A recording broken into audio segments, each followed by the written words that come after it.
Just press the let's go live button. So let's wait for the stream to fire up all across the fruited plains of the internet. Before we go ahead and get started, we are a little bit later today, recording, of course, right now. It's 6 p.m. Arizona time, 9 p.m. on the East Coast. I apologize, I was in a conference. We'll get into that here in a minute. Let me make sure that the stream is alive and well all across the internet before we jump in at our standard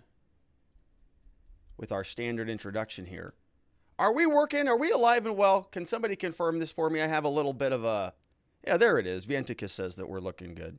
So I think that we're rocking and rolling. Yes. Okay, good evening. It says we're live. All right. All right, so let's get started. Hello, my friends.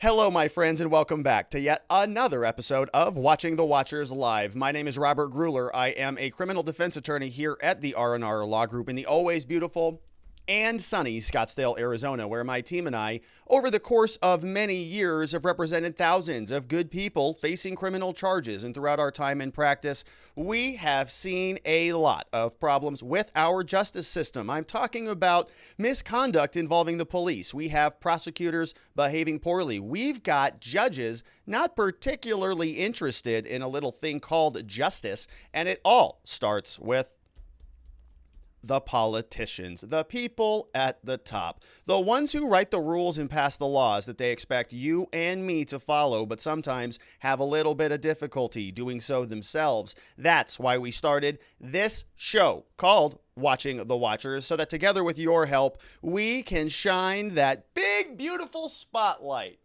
of accountability and transparency down upon our system with the hope of finding justice. And we're grateful that you are here and with us today because we've got a lot to get into. We're going to be talking about Kyle Rittenhouse. It's day 4 of the trial.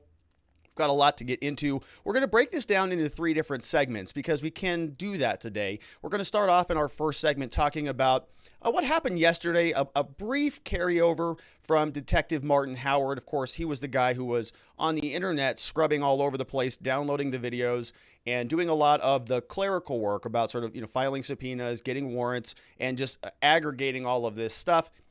We finished up some cross-examination from him and Mark Richards, Kyle Rittenhouse's defense attorney. So we're just going to clean that up, finish that up quickly.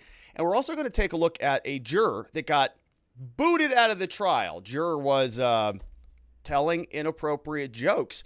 And crybaby Thomas Binger was out there who came back in and said, Judge, this is a juror was telling, he said a joke and it was not funny at all.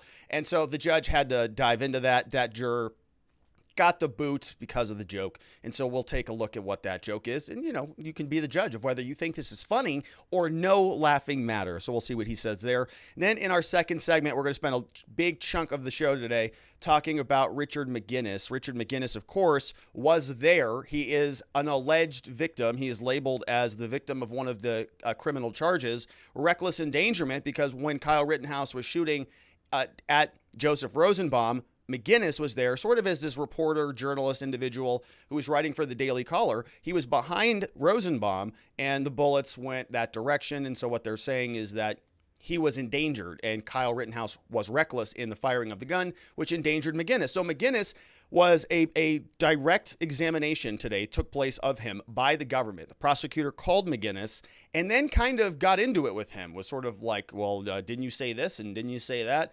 And so it got into a little bit of a spicy situation, a little bit of a hostile type of a witness type of a situation. And so we'll take a look at that, break that down. We've got all of the direct exam from Prosecutor Binger and all of the cross-exam and then the redirect by Thomas Binger as well. So we'll go through all of that. And then in our third and final segment, we had another individual, a veteran, somebody by the name of Ryan Balch came in today, was the third and final witness that we heard from. And Ryan Balch, also a government witness, was called by the prosecutors, and most of his testimony, in one man's humble opinion, was pretty favorable to Kyle Rittenhouse. So we've got a lot to get into. Interesting day in trial. And I know that there are a lot of different interesting theories about what the defense is doing and how they are handling this case. A lot of people saying, well, these people are just, botching the case. And so we'll see if we can make heads or tails of any of that, as is usually the case. If you want to be a part of the show and you're a supporter over at our community, watchingthewatchers.locals.com, there is a form that you can see here that is available if you have the link over there. Feel free to ask the questions as we go throughout. We are going to pause in between the segments and take questions. We're just going to sort of check in, see if we can get through the questions rather than batching them all up at the very end. I'm also seeing that super chats are coming in since we are multi-streaming today on YouTube. And so MK Man submitted one. You can see when that happens, it pops up on the screen. And so MK Man, thank you for that. We will make sure that we get to those also at the end of each one of our segments today. Okay. One final thing. If you're looking for the clips, if you can't stick around for the whole show and you want to just jump in and grab some of the clips, you can grab those on our Clips channel, Robert Gruler ESQ Clips. All right. So let's get into the actual nuts and bolts, the meat and potatoes of the show. Kyle Rittenhouse trial day 4. As we usually do at the start of these segments, let's take a quick look at the board, see where we're at, get our bearings straight. We can see this is the government's board. This is the government's case in chief. We see Thomas Binger here, the lead prosecutor, who's in charge. He's running the government's show. And we recall that yesterday we heard from 2 individuals. We heard from Corey Elijah Washington. He was there, the witness who was live streaming to Facebook and YouTube. Yesterday, we also heard from Martin Howard. And so we're going to pick up today talking about a little bit more about Martin Howard, the detective, because we get some cleanup from him. Mark Richards, Kyle Rittenhouse's defense attorney, comes out, finishes up his cross-exam. We get a little bit of redirect, and that's it. Not much more from him. We spend all the rest of the day talking to these 2 fellas up here at the top. We've got Richard McGinnis. He's the citizen reporter. He's somebody who was there, literally there. He is also, you'll notice, we can draw an arrow down over here. He is the alleged victim of the government's case, right? He's the victim of Kyle Rittenhouse's crime because, as I mentioned, he was standing literally right behind Joseph Rosenbaum or sort of running, in parallel with Rosenbaum. And so one of the victims of the case, alleged victims, testified today in court. We're going to spend a lot of time on McGinnis. So Thomas Binger is calling all of these people. Thomas Binger is calling McGinnis. Thomas Binger called Balch. Didn't have to. Decided to. These are strong witnesses for him, according to his theory. Now, I totally disagree with that. We're going to get into that much more extensively. But we had Richard McGinnis. Ryan Balch is a veteran, and he's also part of the Kyle crew. When they were out there around the streets of Kenosha, Ryan Balch was right there almost mentoring Kyle Rittenhouse as they were sort of, doing what they were doing. We also saw that when we take a look at the full board, that we lost a juror. Look at that, number 20. One juror got booted out of court today. And we're going to dive into that story first before we take a look at the witnesses, because it was pretty interesting. We're going to hear today mostly from Mark Richards. I don't think we heard anything from Chirafisi today, not that I can recall. I was listening at double speed. I was in a conference today, and so sort of multitasking. But we don't really hear from him. We hear a lot from Binger and most of Mark Richards. But we are going to start off because Judge Schroeder gets a complaint from Thomas Binger over here, who is very upset about this juror number, whatever the juror's number is, who was allegedly telling an illegal joke, which is big no-no, especially if you're Thomas Binger. He doesn't like to laugh. So we have here a quick update about what happened. This is over from Kenosha News. We can see here it says a juror has been dismissed after making a joke to a deputy related to the shooting of Jacob Blake in Kenosha last year. What? A juror was making a joke about Jacob Blake? Jacob Blake, of course, was the individual who was shot and was a big reason that all these protests were taking place in the first place, because of that shooting. And here's a juror joking about it. Well, Thomas Binger, highly offended. You can see he probably gets highly offended at a lot of things. Prosecutor Thomas Binger asked that the man be removed from the jury. Judge Bruce Schroeder brought the juror into the courtroom to hear his side of the story. The juror, a retired white man, declined to repeat the joke. Man appeared ill at ease, fumbling to hold a portable mic. Now, we can't see any of this. This is why I'm reading it. Speaking through a multicolored face mask, says it had nothing to do with the case, he told the judge about the joke. After the judge said he had no choice but to let him go, the man backed up his scooter and steered out through a courtroom door. Schroeder dismissed the juror, emphasizing the need for the public to have confidence in the outcome. We are going to hear from juror here in a minute. This is what Deneen Smith, who was actually in the courtroom, she is part of Kenosha News. She was actually in the courtroom. She says the man, after he's dismissed, he makes a statement that also could be perceived as having a bias towards the defense, saying about his joke, quote, joke, she says, it wasn't anything to do with the case. It wasn't anything to do with Kyle and his 7 charges, right? So Deneen Smith is sort of implying that this guy, as he's being, escorted out of the courtroom for making an illegal joke, he said something like, okay, great, Judge. Thanks, Your Honor, for excusing me, even though it had nothing to do with Rittenhouse or his 7 charges. All 7 of them. Had nothing to do with any of those. Not 1, 2, 3, 4, 5, 6, or 7. Or any of the other, million charges that you have on it. It's sort of saying that this whole thing is ridiculous. So the judge excuses him. Here is a snippet of what happened in court today. Here's Judge Schrader having this conversation with this juror. And again, we can't see the juror because we're protecting their identities. Here it is, Rittenhouse, day 4. Okay. The reason I asked you to come down was there was I was told that while you were being escorted to the car the other day, that you began to tell a joke about the shooting of Jacob Blake, and I wanted to see if is that accurate or not. It is? Yes. Okay. Are you comfortable repeating what the joke was, or do you want to just leave it alone? I'm going to tell you that I spoke about, well, I guess I'll hear from Mr. Okay, so Judge, ballsy move right there. Ballsy. You don't know what was on the other end of that question. Judge says, do you want to repeat it or just leave it alone? He catches himself there at the last minute. Maybe you don't want to repeat it. So the judge catches himself. All right, well, what should we do here? Let me ask the prosecutor. What do you want to do about this? Prosecutor says, I want him gone. I want him thrown off the jury. It was illegal and offensive and prejudicial, and I'm upset about it. So what was the joke? Well, the Hill apparently got their eyes on it. Rittenhouse juror dismissed over a joke about the Jacob Blake shooting. Is their headline. It says a juror was dismissed from Kyle Rittenhouse trial on Thursday for making a crude joke about the police shooting of Jacob Blake. Chicago Tribune got the joke. The juror, an older white man, joked, says, quote, why did the Kenosha police shoot Jacob Blake 7 times? Punchline. It's a joke. There's no punchline yet. That's the joke part of it. Why did the Kenosha police shoot Jacob Blake 7 times? Says the juror. It's a joke. Though it's unclear whether the juror delivered this punchline, Assistant District Attorney Binger said he understood the answer to be, quote, because they ran out of bullets. So the juror says, why did the Kenosha police shoot Jacob Blake 7 times?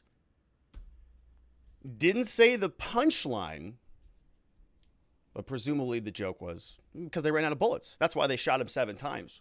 If they had 12 bullets, they would have shot him 12 times. It's not complicated. That's all the ammunition that the firearm held. Which is a joke. It's a joke. But there was no Thomas Binger didn't hear the punchline, though. That's the problem.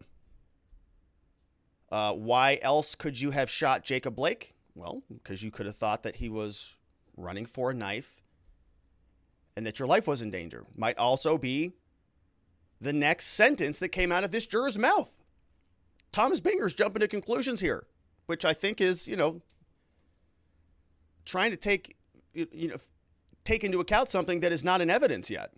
So a lot of other things could come out there. Why did they shoot Jacob Blake? Well, because he was, fleeing a scene or something, right? He could have been a danger to the community. A lot of other reasons for that. So, okay, so that's interesting. Here is how they wrap that puppy up. This is Judge Schroeder tossing the juror. Here he is today in court. Okay. All right. I think the best thing out of the circumstances, I'm going to dismiss you from the jury, sir. And we do thank you for taking the time to come down here. Thank you. My feelings is that it was nothing to do with the case. It wasn't anything to do with Kyle and his 7 charges. Here, and I have not. I've not stated that you have. It's not. One of the things that I have to do when I have to make judgments, I try to confine my judgments to the things I have to judge and not to. Okay, so he ends up excusing him, right? The judge kind of feels bad. You can kind of hear like the guy kind of feels bad. Kind of like, I didn't mean to, wreck the whole case. Sorry about this. It had nothing to do with the case at all. And the judge kind of goes, it has nothing to do with you. I got to make hard decisions. That's why we picked 20 of you, because I knew something like this was going to happen. Sorry, you're not going to be on the jury. Goodbye. And so that was a little bit of interestingness that happened this morning. Then we jumped right back into testimony. So remember yesterday we were listening to Detective Martin Howard, and this was the police officer who got a lot of the videos. We heard a lot from him yesterday, and we went through like 14 to 25 different exhibits. Thomas Binger, prosecutor, was out there just reading through all of them. We got this one from this Facebook user, and this one from that Twitter user, and this Instagram user, and that TikToker. We got them all. All right, got them. All those got admitted. Nobody was objecting from the defense. Everything got, admitted, published. We had a little bit of an argument over the audio, which I still have a lot of questions about. We'll see what actually ends up being published to the jury, or whether they discuss that in camera or in the judge's chambers when they were having conversations off camera. We don't know what they talked about, but we go back, we pick up today. This is Detective Martin Howard, and now this is when Mark Richards, Kyle's defense lawyer, is actually cross-examining the detective. Not much here. I do think we have a content warning. We're going to have several content warnings here throughout the show because the F word comes out here. So if that's problematic, if you are listening to coverage of a multiple homicide murder trial and the F word bothers you, now this is a content warning, so brace yourself for that. But several of them are going to be coming out today because we're listening to testimony from Joseph Rosenbaum, or listening about what Joseph Rosenbaum, who of course is dead, so he could not testify today, about what he said. And we're going to hear stuff about him shouting the F word, I'm going to kill you, and you won't do SMFer, and a lot of profanity and problematic language, of course. But this is now, once again, Mark Richards picking up with cross-examination of Detective Howard. Right behind him is the masked Mr. Rosenbaum, correct? Correct. And you hear the words that Mr. Rosenbaum uses, and you opine that that is in fact Mr. Rosenbaum's voice, correct? Yes. Okay, real quick on that, I forgot. I clipped this so you don't actually hear what Mark Richards says, because it is profanity. He says, gun, gun, you won't do SMFer is what they're alleging Rosenbaum said. So he's something like, oh, gun, you won't do S, mother. You won't do that, MFer. And I almost said it right there. Rob, careful. Your mom listens to this program. So, it could be something where, well, let's just play it. So this is Mark Richards. He's actually picking up. They jump off from that. They listen to it. He says, yes, that's what they said. And then this is where we pick back up. Opinion is based upon you listening to other videos that have Mr. Rosenbaum's voice on them, correct? Yes, and also what is depicted in the video. Okay, and that's Kyle with a gun and Mr. Rosenbaum chasing him. Yes. I have nothing further. Nothing further, okay? Right, and that's about it. That's the rest of the cross-examination of the detective, because there's not much to do. This guy wasn't there. He got a bunch of these videos. He just comes back out and confirms that of all the videos of those 17 different exhibits that Binger got admitted yesterday, that of those, when you listen in there to what Rosenbaum said, it's what he said, right? You confirmed it. You listened to all 30 of them and you got it. Okay, yeah, that's what he said. Gun, you won't do SMFer. And we know what the rest of the testimony is going to be from the other gentlemen who are forthcoming. So then recall that the government can come back out and they can do a redirect exam. The government calls their witness. The defense gets to cross-examine them. So the government, look, all of these witnesses are supposed to be government witnesses. I know as we go through the rest of the show, it's not going to feel like that. It's going to feel like these might be people who are great defense witnesses, and we'll talk about that. But it is something that seems a little bit, interesting, because the defense or these witnesses are sort of having a tough time with the prosecutor today. And so there's not much going on. They call them, cross-examination happens, then it's an opportunity for the prosecutor to come back out and try to fix any damage that happened during the cross-exam. Here is what Binger said today. He's walking down that street. Is there any indication at any point that he's ever armed with anything? Just the plastic bag in his hand. Doesn't have a gun, correct? Correct. No knife. No knife. Question asked and answered. This Okay. is a different part of the sequence. Overruled. No gun, No. no knife, No. no baseball bat or club, No. no chain. No.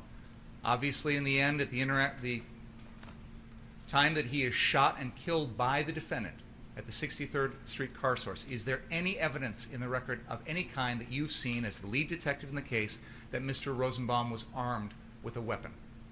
No. He had the plastic bag, which he threw, and then had nothing in his hands after that.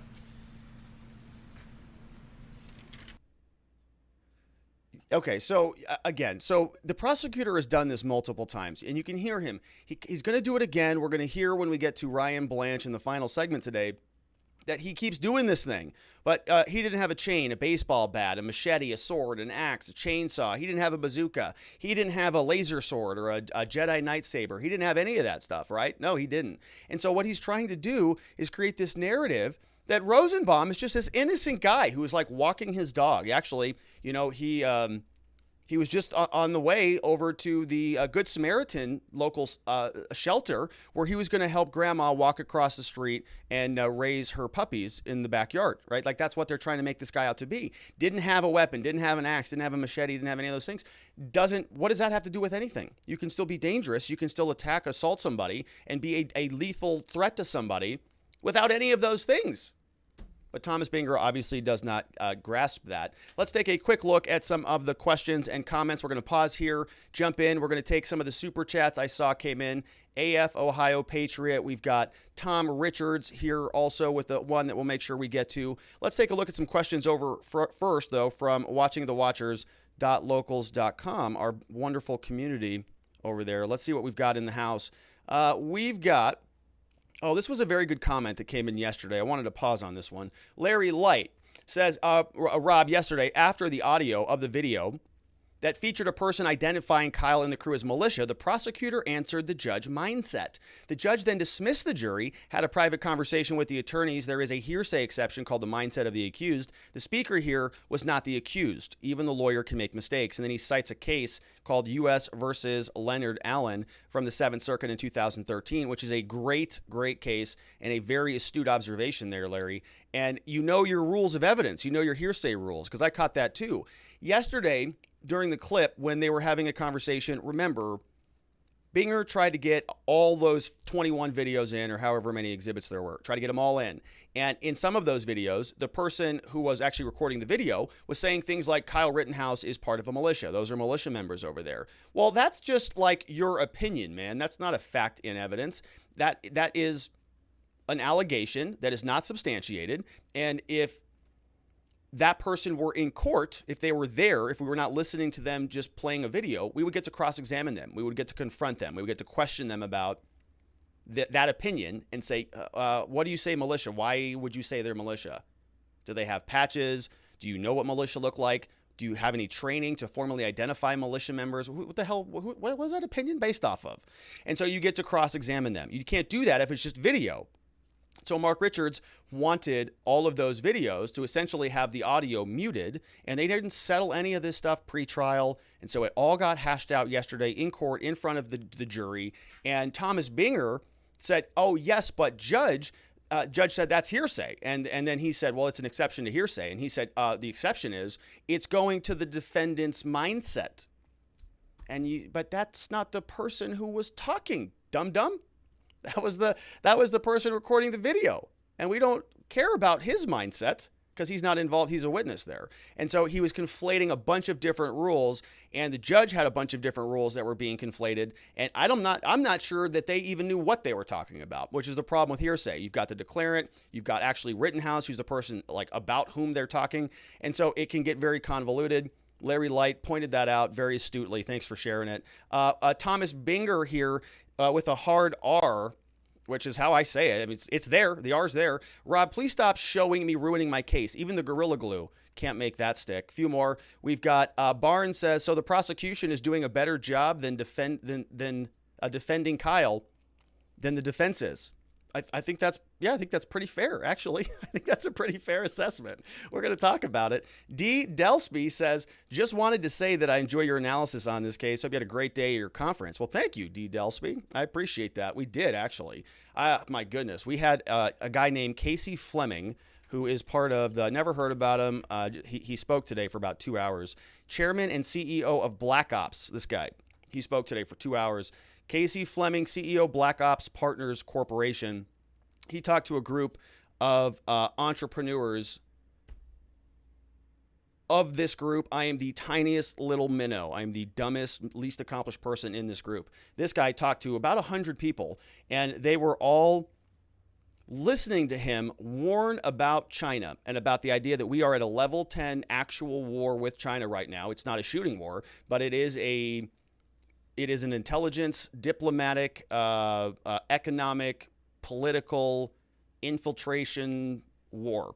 And he was communicating this to some people who are pretty significant in society. And it was very interesting to see their response to it. Everybody said, yeah, we know. Yeah, I mean, we're aware of this. We're seeing it in our business. Software developers came on and they said specifically, yeah, no, we had all of our stuff stolen by China. We know. People with 50,000 employees and stuff are in this group. Wild stuff, and that was different fare. Normally we talk about breathing and mindset. Very interesting. We have Captain Jim says, Rob, since you threw us people on the East Coast a curveball, I meandered over to Ricada. Yesterday's show is him, Barnes, Good Logic, all talking Rittenhouse. How were you not a part of this? It's from Captain Jim. I don't know.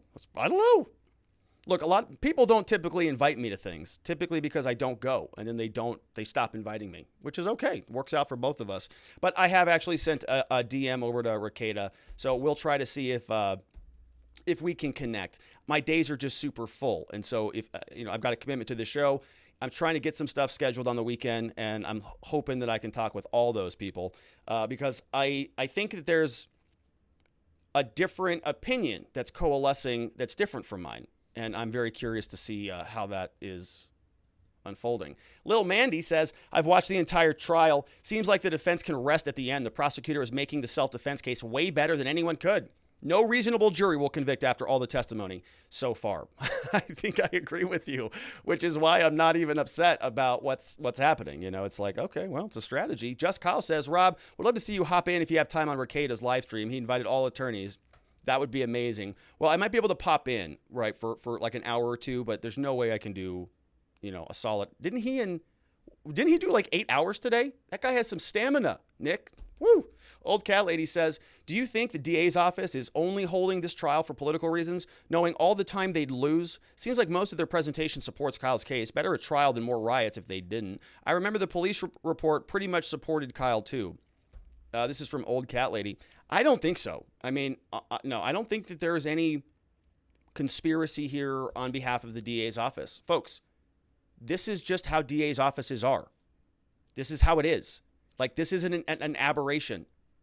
Okay, this happens regularly in cases all across this country every stinking day. This is the real world. Welcome to it. There's no conspiracy here.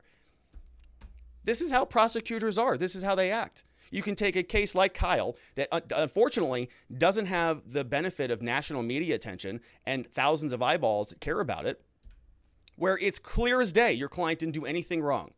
And you try to go in there and have a conversation with Thomas Binger about that, a reasonable conversation. No, there's no conspiracy. They think he's a murderer. They think he was a 17-year-old punk, white supremacist, oath keepers, neo-Nazi, whatever, who was on the streets of Kenosha out there, racist against BLM or whatever. I mean, I'm sure they think this truly through and through in their bones. And if this doesn't go the way that they want it to, they're going to think that a murderer has gotten set free. And it's a weird thing to watch, to go into a prosecutor and show them facts, and they just go, There was one time when I had to show a prosecutor a video on my Surface laptop. Like, you're sitting there. I know you're not going to look at this. You can't go anywhere. Watch this. Play. Watch. Play. Watch it. Watch it. And he goes, oh, all right, fine. You're right. All right, fine. and then dismisses the charges. You know, it's like, ah. And that's not to say that all prosecutors are bad, okay? But they're institutional bureaucracies. They're massive bureaucracies that are meant to just process people through the system. I don't even have a lot of problems with most prosecutors, okay? I just have a problem with the systems that they're a part of, where they just turn into robotic automatons, where every single file that comes across their desk turns into a manila envelope with the name, a case number, and a list of charges. It's insane. That's a human. That's a person. Can you look at the evidence, please, and look at the facts and consider what this might do to this person's life? But they don't have time because there's another 80 cases. And so they just get bogged down in the system, right? Just like in any job that you've ever been a part of that you've sort of had disdain for because you've been there for 10 years, right? It starts to add up like that. And you can see it act like, you know, crud that gets around the gears of a person's soul. And it's kind of sad.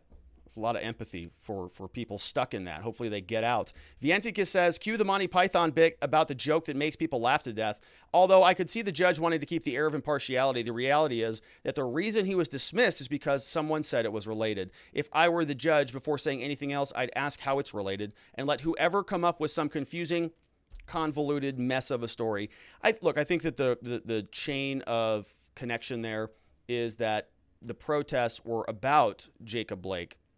And that was the reason why anybody was there in the first place, because Jacob Blake got shot. So, not directly connected to the actual shooting, but close. Three Girlies says, if someone is kicked off, does an alternate come in? If an alternate comes in, do they get to hear the testimony in real time, or are they screwed at listening to the previous testimony until they read the transcripts later? So they actually are working down. So they have 20. They started with 20, expecting that 8 of them are going to get booted. Probably at the end of the trial, when it's just time for deliberation.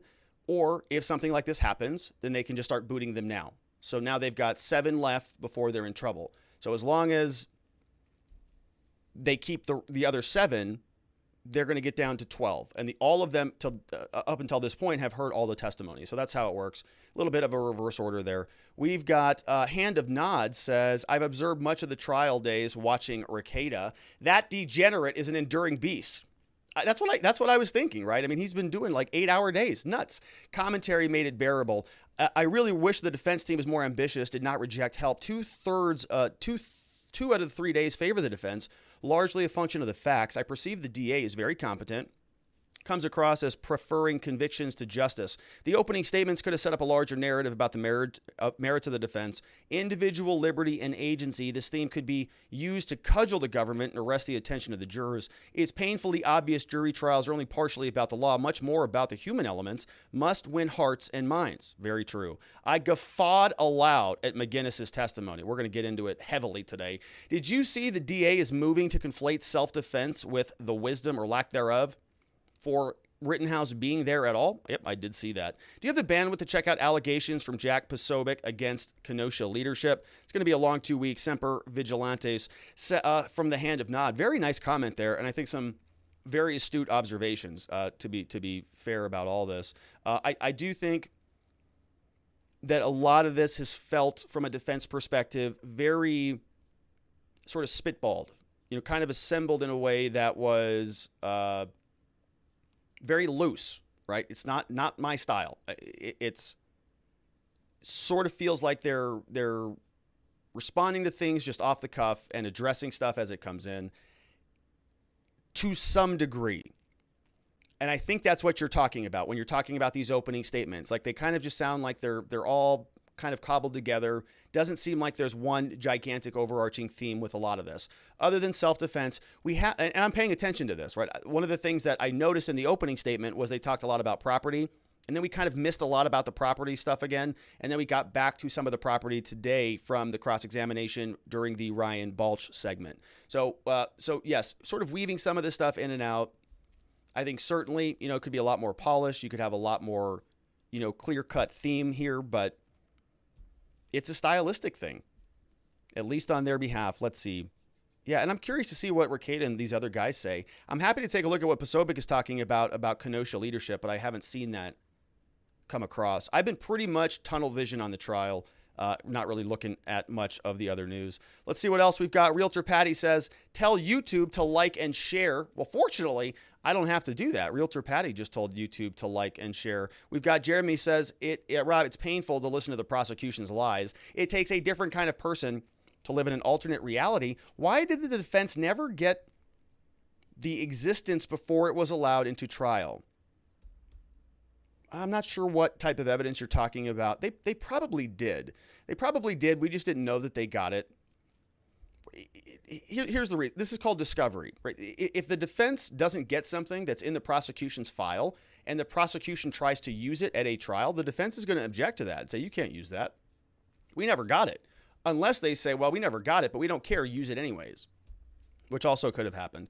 Former LEO says, how could the LEO state that the suspect was unarmed without looking at the contents of the bag? How could Kyle know that he was unarmed without inspecting the bag? Two good questions, which we're going to get to when we get to more of McGinnis' testimony. Software Nugget says, what did the prosecutor want Rittenhouse to do? Sit there and take a beating like many innocent civilians took in cities like Portland and Seattle at the hands of Antifa? It's a good question, Soft. Maybe. I guess. Maybe that's what he wanted him to do. I guess maybe you can only shoot somebody if they have a machete, according to Thomas Binger. Dr. McCoy says, damn it, Jim, I'm a doctor, not a mechanic. It's from Dr. McCoy. Good. Dr. McCoy's here. Couple more. Little Mandy says, Ricada mentioned you today on live stream about wanting you to go on and offering your opinion. Very cool. Love Nick. I actually really enjoy his show. Three Girlie says, Binger sounds like a total idiot. So what if Rosenbaum had a knife? After Rosenbaum was shot, someone could have picked up a knife. Just because the cop didn't see it doesn't mean it wasn't there. And Rosenbaum threw a plastic bag at Kyle while gunshots are ringing in the air. Also, Rosenbaum had erratic behavior, according to the cop, and he was looking to ambush Kyle. I swear, Binger needs to go back to law school. He's a nightmare as a prosecutor. There are so many holes in this case, it's getting deeper every witness he puts on the stand. They're not having a good day. They're not having a good time in this trial, no doubt. D. Delsby says, it seems like they pulled charges for this case out of their A's and then got to the evidence and were like, well, F it. We got no evidence now. How can we manipulate the evidence and the witnesses to support these garbage charges that we filed? I think you're onto something there, D. Delsby. I really think you're onto something there. I think they kind of bit off more than they can chew. Judge Schrader says, Binger is really annoying me. Keeps blabbing about nothing. Every time he asks a question, he digs a bigger hole from himself. Tomorrow, though, is Subway Day, which is good because they got screwed on the chips today. Don't you hate when that happens? Former LEO says, DAs, it appears they have forgotten what their job is, from former LEO. Vientica says, we live in an age where anything can be a conclusion. You could a round peg in a square hole and someone will say there was a triangle. Nothing surprises me anymore. The outcome of this trial is a crapshoot, if you ask me. I don't think so. I think it's going to be a not guilty. Thunder7 says, the joke doesn't prove that Joker is racist. In fact, the opposite, by implying the cops are racist. But I think it's good the judge dismissed him, because if Kyle is acquitted, we don't want the violent mobs blaming the racist juror and burning down the courthouse. Yeah, you like that same thing that happened in the Derek Chauvin case when Brandon Mitchell, remember that juror who was on the George Floyd podcast circuit running around to civil rights protests? Remember that, Brandon Mitchell? Remember that juror that got to vote? Yeah, a little bit of a different scenario, isn't it? Software Nugget says, is the prosecutor going after all these rioters who were destroying property and setting buildings on fire? Or is he just throwing Rittenhouse under the bus? I don't think so. I think he's going after the people who were involved in the homicide. Bowdlerized me says, Rob, per Andrew Branca over at Legal Insurrection, apparently investigators had a warrant for Grosskreuz's phones but didn't execute it. Yeah, we talked about that yesterday, Bowdlerized me. I had the clips of that. So he was the only person of interest that didn't get his phone searched. I'm assuming the prosecutor thought it would hurt their case so they didn't get it. But couldn't the defense request them to get the phone? Love the show. Well, they can't really, because Gage Grosskreutz is allegedly a victim. He's a victim here because he got shot. He's not an assailant. And when you're the victim of a crime, what happens? Well, you get your victim's Bill of Rights. You've got all these victims' rights that exist. And one of those rights, privacy. Yeah, so you can't go and get access to certain things. So what they did, I think in Kenosha, In Wisconsin, it's called Marcy's Law. It's called different things in different states, but most states have something like this. If you're the victim because you've already been victimized, then you can't be doubly victimized by some scumbag defense attorney poking around your stuff. I mean, you don't want Mark Richards going into Gage Grosskreuz's phone, do you? He's the victim of Kyle Rittenhouse's shooting, allowing some scummy defense attorney full access to all your private data. Well, that's just too much for us. And so what the government did here, even though they've never done this before, according to Detective Martin Howard, never done it before. But this time, we're not going to execute that search warrant. They wanted it so badly that they went and actually got a judge to sign off on it. Detective Howard says, yeah, no, we want it badly. Like, we really want to see what's in it. Judge says, well, what's your basis for this, detective? And he says, here's all my probable cause. And all the probable cause convinces the judge. That sounds pretty damn good. Here's a search warrant. Go and get it. They take it back to Mr. Binger's office. Mr. Binger says, oh, who's this for? Oh, yeah, we're executing warrants all over the place. A lot of racist neo-Nazis out here in these parts. What do you need? Detective Howard says, well, I need Gage Grosskreuz's phone. It's right here. Judge said I could have it. Thomas Binger says, what? Gage Grosskreuz? He's a victim. We can't let you do that. But I got it signed off on right here. I can go get it right now. He's sitting right in there. Not going to let you do it. Very curious there, Thomas Binger, you little slippery old Pete there. So that's exactly right, Bowdlerized. We talked a lot about it, and Andrew Branca is exactly right. Mr. Spock says, don't let the captain lurk out on the judge. We got Star Trek in here today. All right, let's take a look at our super chats before we jump into the next segment. A lot of those came in, and we'll start off with a good one. I saw this one at the very start of this puppy. We had here, MK Man says, we are in historical times, Mr. Grueller. Big kudos to you and the others on this platform for the courage. I know we need to push back. What are your top 3 suggestions? Okay, so MK Man, great question. Thanks for that. So first of all, look, thank you for that compliment. I appreciate that. I think that a lot of people are speaking out these times, and everybody who is even involved in the conversation is doing good things. So 3 things, when I talk about things people can do, I sort of boil it down into 3 broad categories. See if this is helpful. Number 1, sovereignty. Got to be focused on things that help you achieve individual sovereignty. A book I recommend is often The Sovereign Individual, written in, I think, 1999. They got some things wrong, no question about it, but they were prognosticating what the future looked like and about how technology is going to change the dynamics of violence and how the world's going to change. Sovereignty, I think, independence financially, independence in terms of your resources, independence for your family, stuff where you're not reliant on other people to a massive degree where it could be catastrophic if that reliance fails. So sovereignty in many different ways, food, property, resources. I'm a big fan of crypto and having that as a different store of value that you can take off, outside of the systems. Big fan of that. I also talk about community, building communities. Highly important. Different from your work, right? That's a corporate community. Different from your, sports team. Communities like what we're trying to do here at watchingthewatchers.locals.com.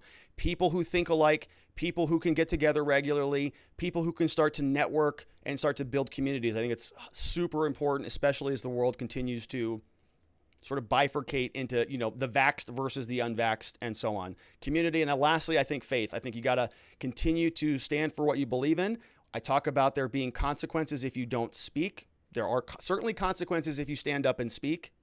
There are a lot of consequences for if you do not speak. So having faith that you're fighting on the right side of history, fighting for freedom, fighting for openness, transparency, accountability, ultimately fighting for justice, which is a big reason why we do this show.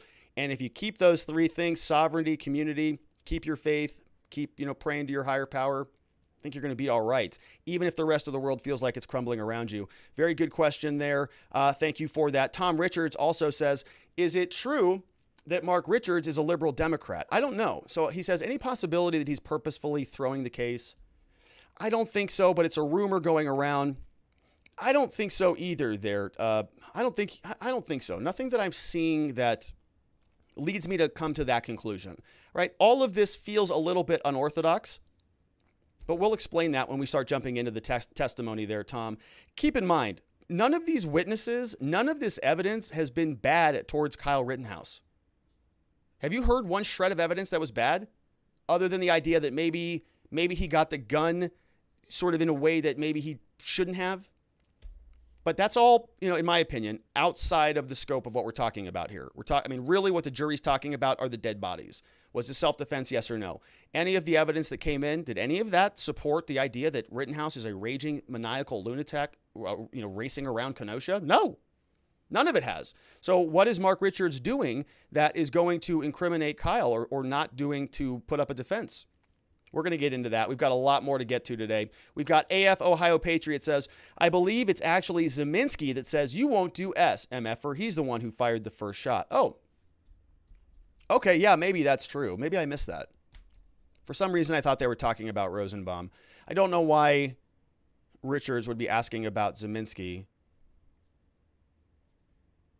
I thought it was Rosenbaum communicating to either Zeminski's or to Rittenhouse. I don't know, though. Good question. It's a good question. I'm not sure. I might have mixed those up.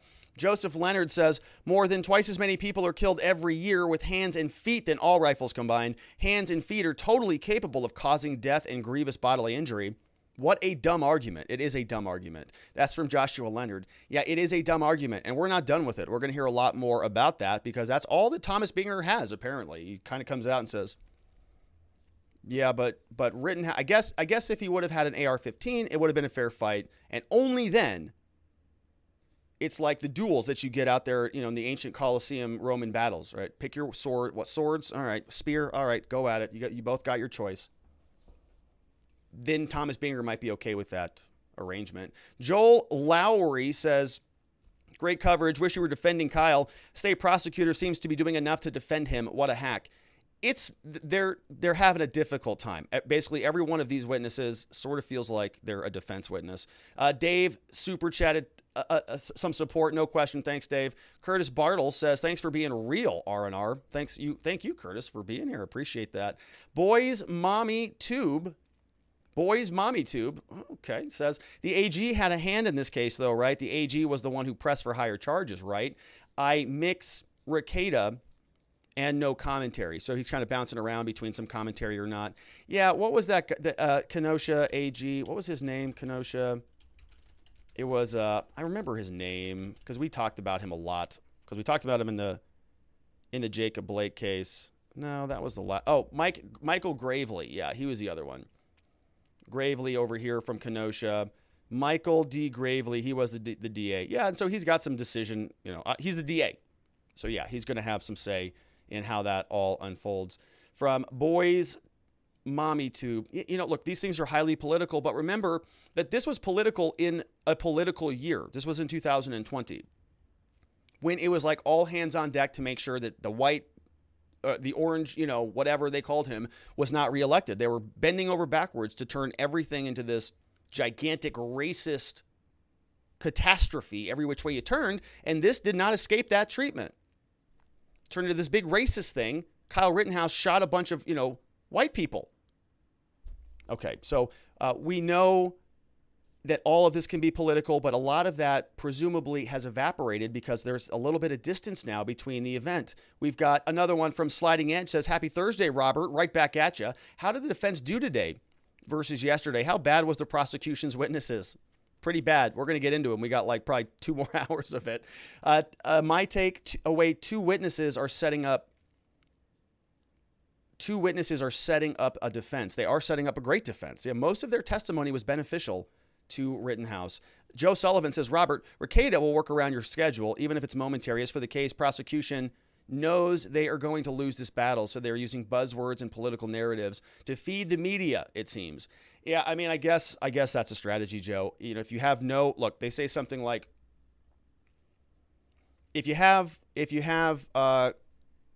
good facts in a case, pound the good facts, right, in the case. If you don't have good facts in a case, pound the table. That's all you do. Just start pounding the table. Racist and monster and murderer. So that's what you're seeing. So the prosecutor, he didn't have a gun, did he? Didn't have a machete, did he? Didn't have a baseball bat, did he? Didn't have a 2x4 with nails stuck in the back, did he? No, he did not. Binger. He didn't have a nuclear arsenal. What's your point? Nonsense. From Sliding Edge. Joe Sullivan. Okay, we'll get together with Rekieta, no doubt about that. We'll connect with him. And I got plenty of time on Sunday if we want to do that. Trooper says, can't wait for your cameo tomorrow, but even if you don't drop in on Nick tomorrow, you're still taller than Attorney Tom. You know, I heard Nick Rekieta over there. I think I was listening to his show a couple days ago, and he was talking about Attorney Tom, and I don't know who Attorney Tom is, but he was prefacing this story. Maybe you heard this. He was telling this story about some attorney on YouTube who runs a stream and laughs at all his own jokes. You know, he's sort of on the stream. He just thinks he's hilarious. Rekieta's saying this. And all he does is he goes on the stream and he just makes jokes and he just laughs at his jokes all the time. He's like, you know, it's kind of a YouTube thing. Like, you can be creative and everybody gets to do what they want to do, but somebody's got to tell him.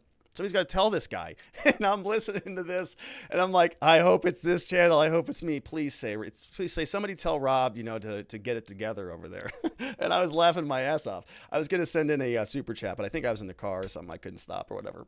But it was funny. Turns out it wasn't me. It was Attorney Tom. Now I have to go figure out who Attorney Tom is because he sounds hilarious if he is what he says Rekieta is. John Frazier says the DA did what to go into that phone because there is stuff on the phone that can sink their case big time. Yeah, of course he didn't want to.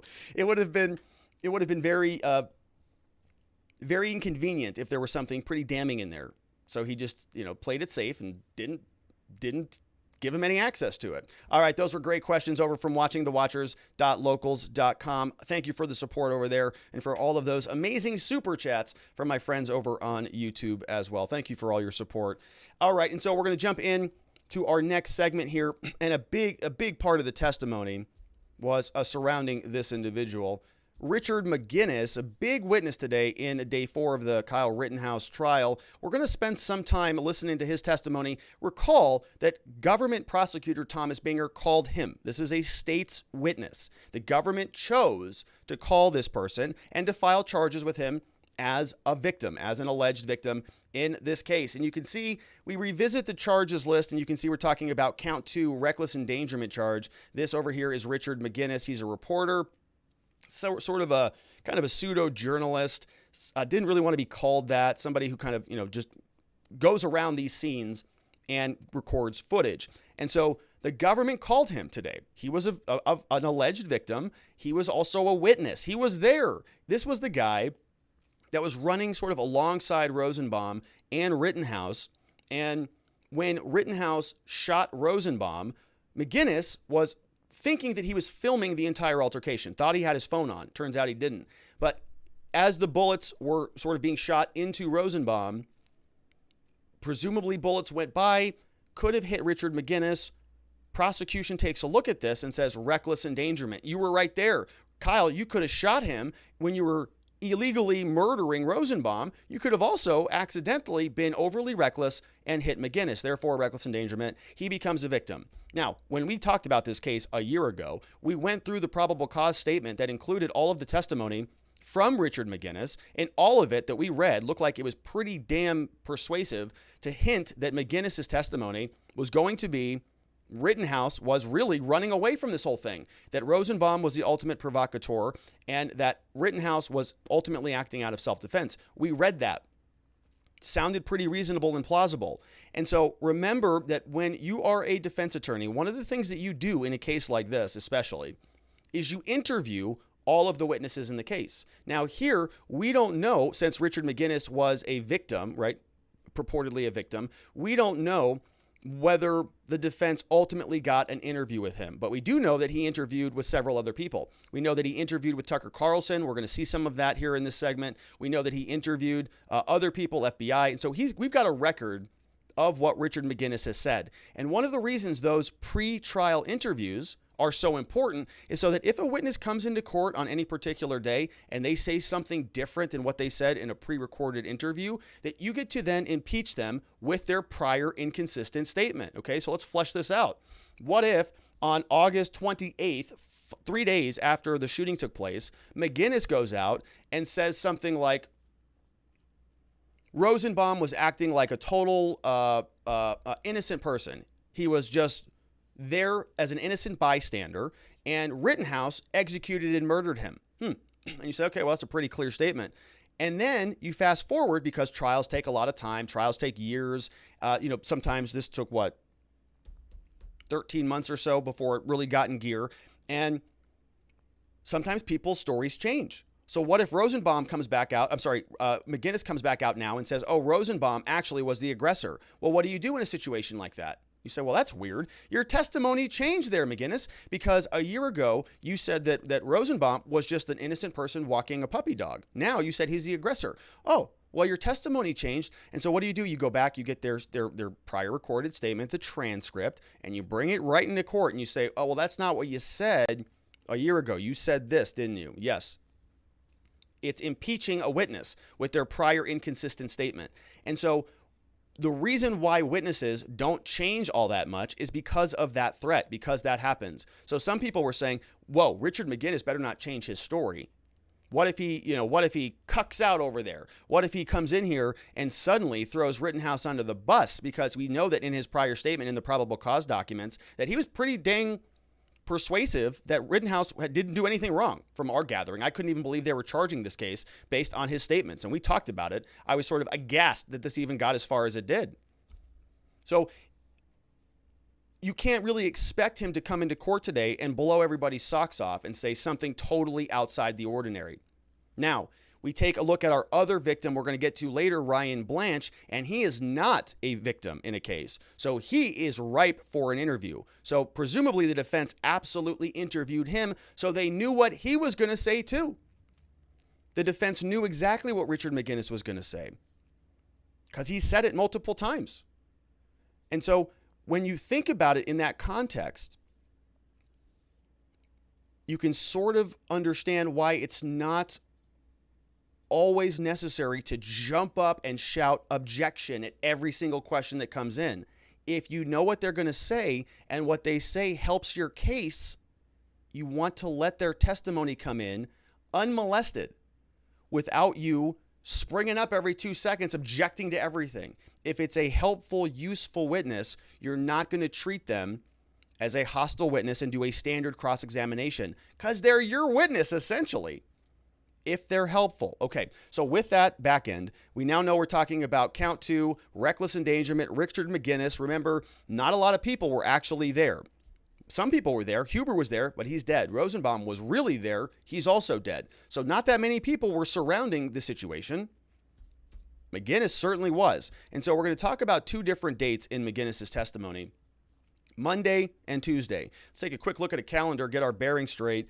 On Monday, there was a ton of the civil unrest all throughout Kenosha. We're going to hear about that day first. McGinnis gives us testimony about being there on August 24th, 2020. We're then going to see on Tuesday, the following day, that's when the actual shooting took place. So we're talking about 2 different days here. Keep this in mind. The reason why Kyle was there on the 25th is because they saw all of the wreckage that happened on the 24th. And we're going to hear about both of those days because McGinnis was there on both of them. And listen to what this prosecutor even says.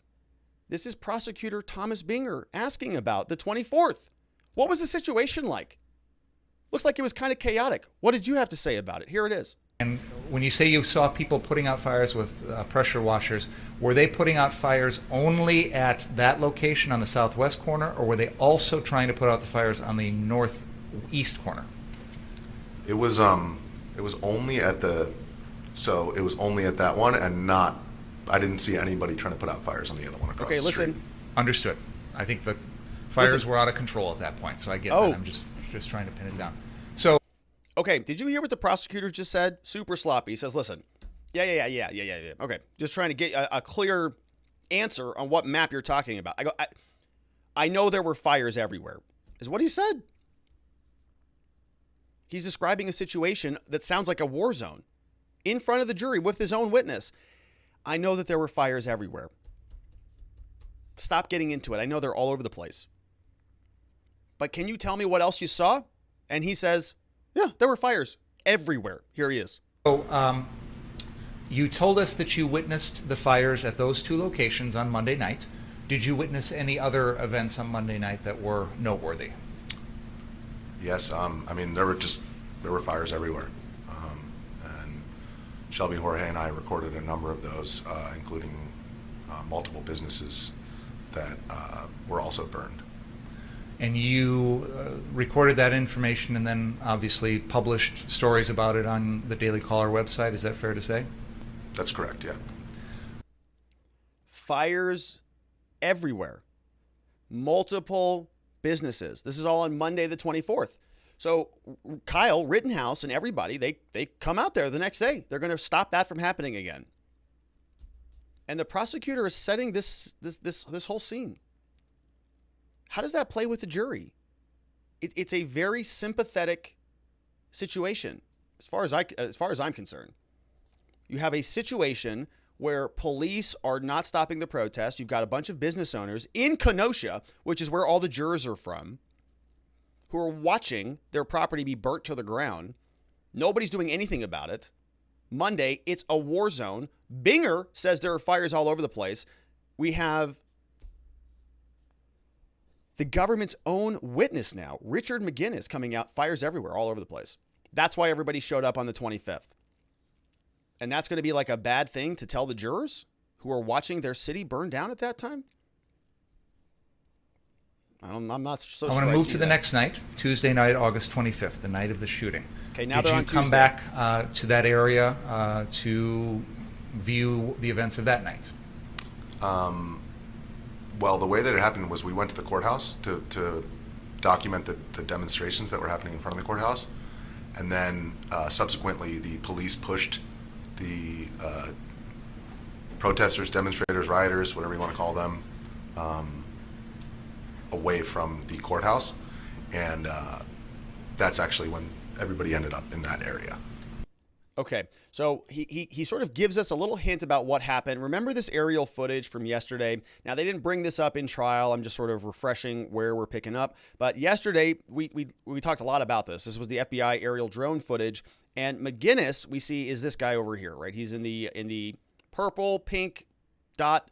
And this was the exhibit that was submitted by Mark Richards and the Rittenhouse team. And then we saw that in the white circle, this was Rosenbaum. This was the guy who was wearing the maroon shirt, who was ultimately shot and killed. And then we saw the Zeminkis here in the red and the green. And so that's the person that we're talking about. Now, of course, yesterday we spent all day talking about the sort of development of this, where they ran this direction. There was a little bit of the shooting took place there. And then McGinnis was sort of following them along this entire time and then bails out back this direction after the shooting takes place. And because he was in such close proximity, they're telling us, that was reckless endangerment. So now that we have, sort of a refreshment of what was going on here, let's listen to McGinnis walk us through what happened. He was on the phone. He sees this is going down right in front of him, all in real time, ultra high speed. This is how the conversation went in court today. Okay. Yes. You mentioned friendly. At that time, that moment, in that evening, do you recall hearing that? I do not. I recall I was on the phone as well, so I was talking to Shelby, and I recall hearing the yelling while I was still on the phone, and I said something along the lines of, "Oh, expletive, I gotta go," and I hung up on Shelby. At which point, that's when the running had started. Like I was already basically running with Mr. Rittenhouse and later Mr. Rosenbaum at that moment. Okay, so gotta go, right? Kind of urgent situation. And you heard him say at the beginning of that you heard the word friendly, right? Remember you heard that yesterday from the detective also. Apparently the story goes that Rosenbaum, the attacker or the assaulter or the ambusher or the victim, depending on how you want to label him, comes running around the car. Rittenhouse says friendly, says it 3 times, and then nothing happens. There is no disconnection. The sort of interaction continues to evolve and mature, and the shooting happens shortly thereafter. So we pick back up. We can now check back in with McGinnis. He's going to tell us that there was a lot of yelling, but listen to the language he uses when he's talking about the dance, the interplay between Rittenhouse and Rosenbaum. It says Rosenbaum is actually the person who is advancing towards Rittenhouse. Here's what he said. So let's continue at where you just left off. Mm-hmm. Please tell us what happened next. It was hard for me to see because, like I said, I was like 30 feet back at the time, but I could see a lot of yelling. I could hear a lot of yelling, and I could see there was a crowd of people in the street, and one individual, Mr. Rosenbaum, advancing towards Mr. Rittenhouse, as well as a couple of other individuals who were moving very quickly in the area. But it was hard for me to see because I was a little bit back, and it was dark. Okay. What happened then? Rosenbaum advancing towards Rittenhouse, and it's just getting warmed up, right? So the language is going to get a lot more sort of aggressive as the witnesses carry on.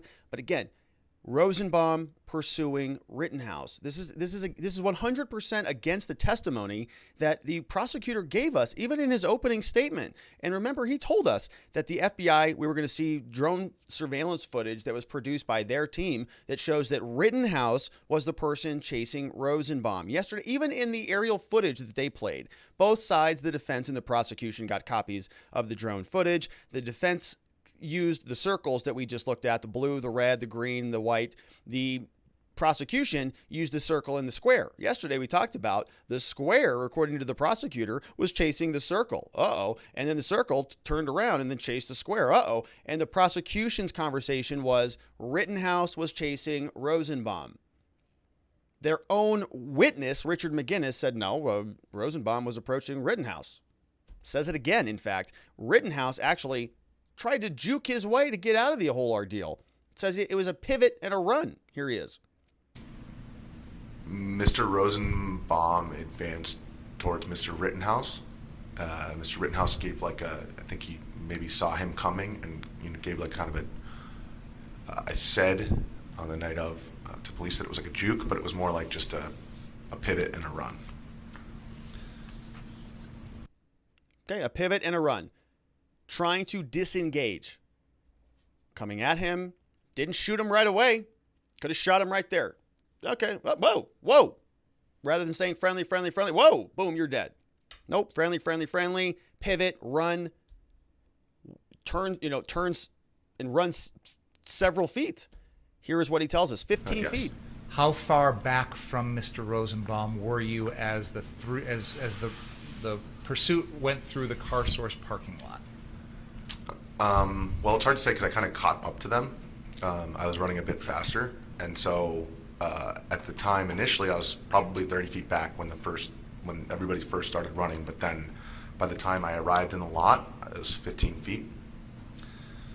And you continued to be behind Mr. Rosenbaum at the time that the defendant shot and killed him, correct?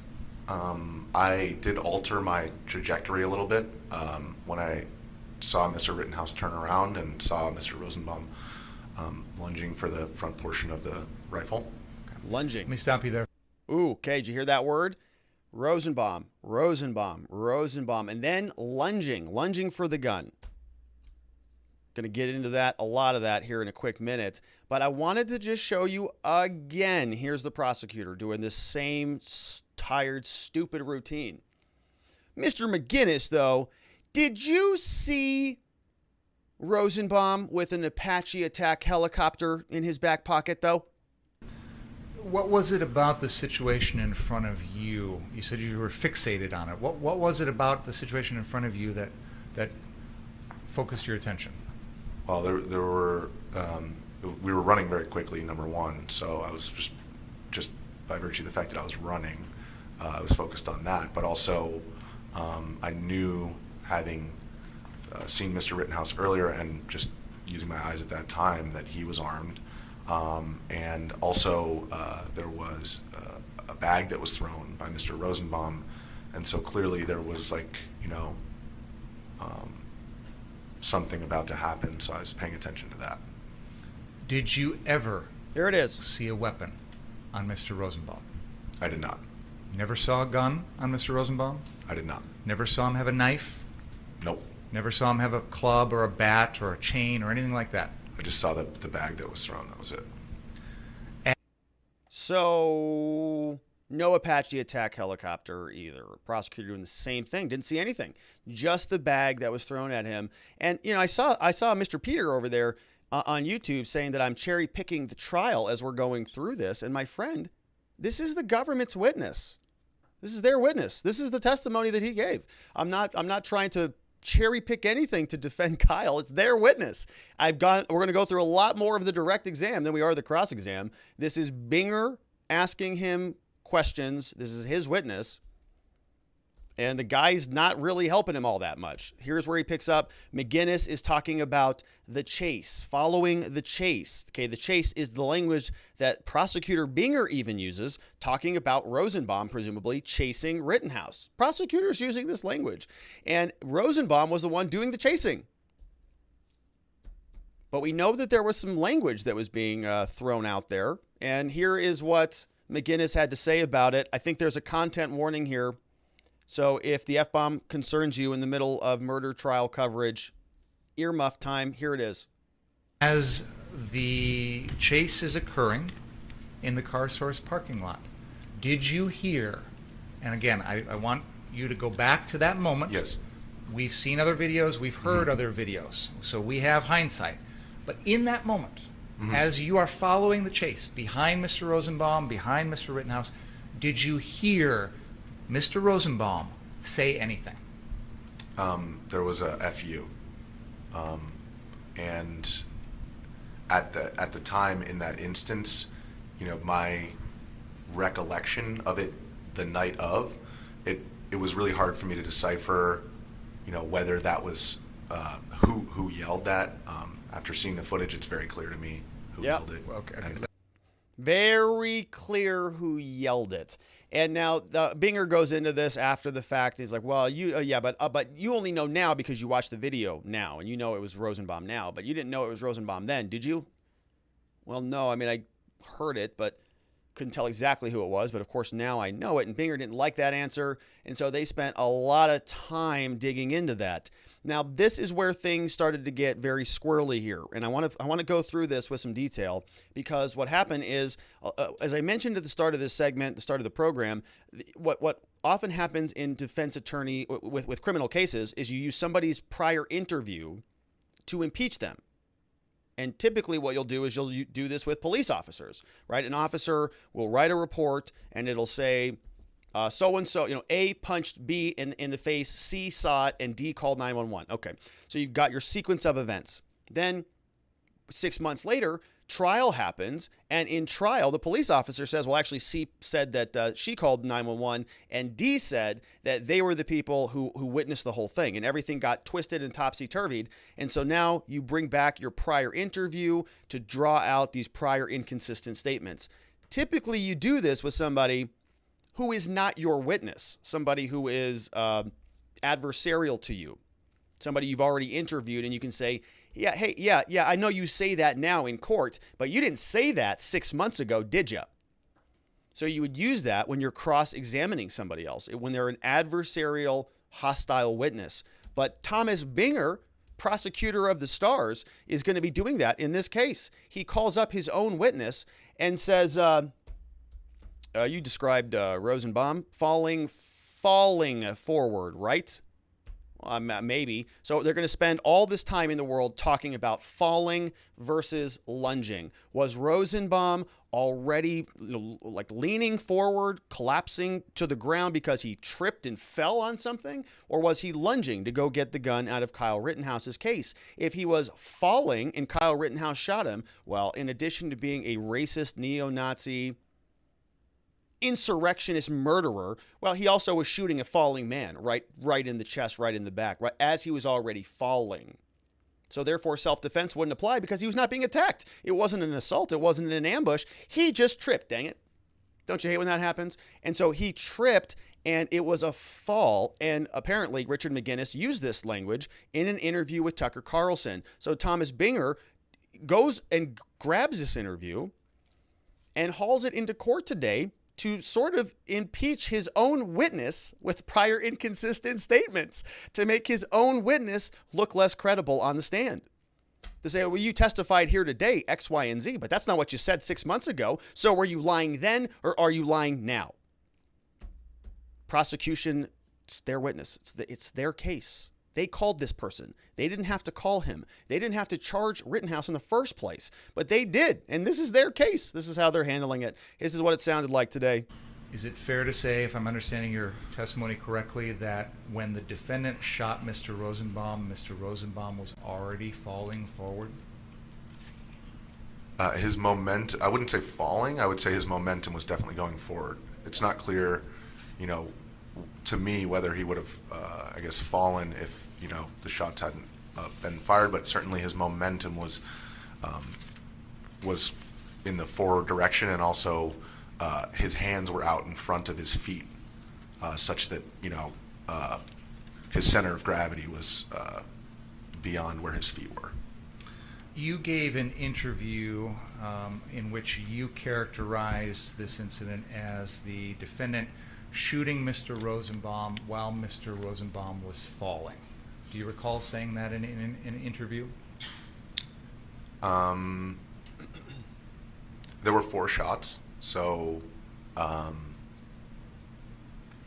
I don't recall specifically saying that, but was that the direct quote?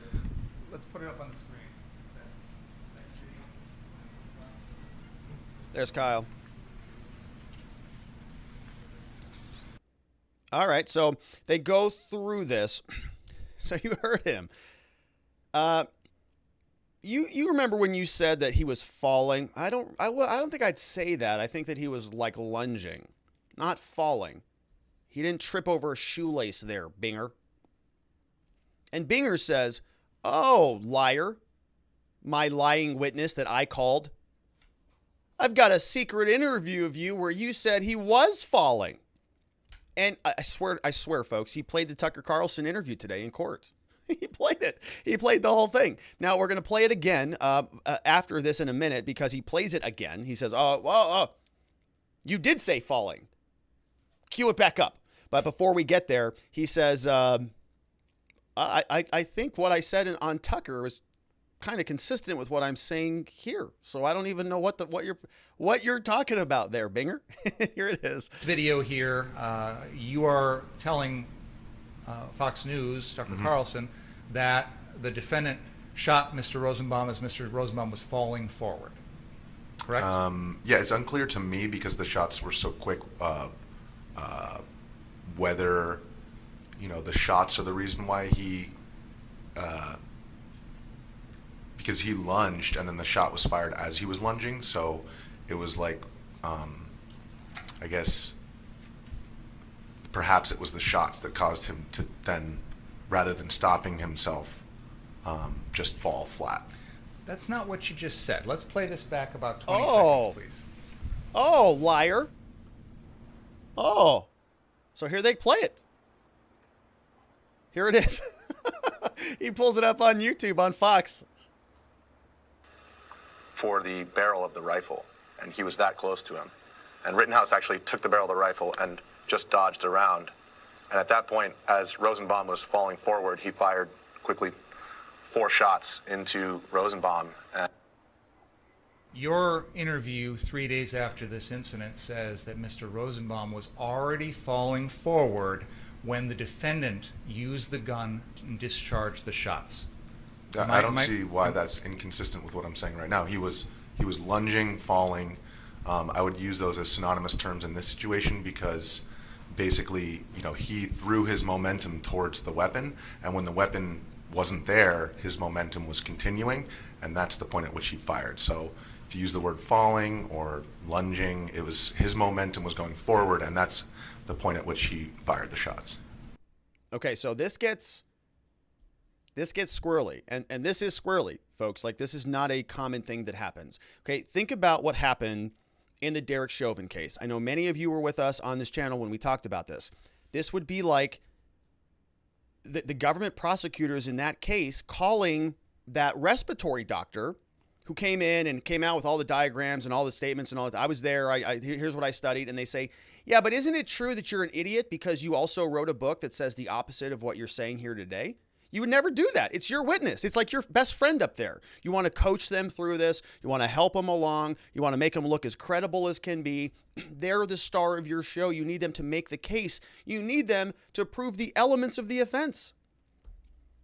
And what he's doing here is bringing out, practically what he's basically doing here is calling this guy a liar. Oh, you said on Tucker he fell, but now you're lying. And now you're saying that he was lunging. Huh, liar. Okay, if he's such a liar, then why did you call him as a witness in the first place, dummy? If all of his testimony is tainted due to his lack of credibility, then why is he your witness? Why would you call him in the first place? Nuts. So you can see why Mark Richards is sitting there just going, yeah, let him go. Do whatever. Say whatever you want to say. Ask him anything. I don't care.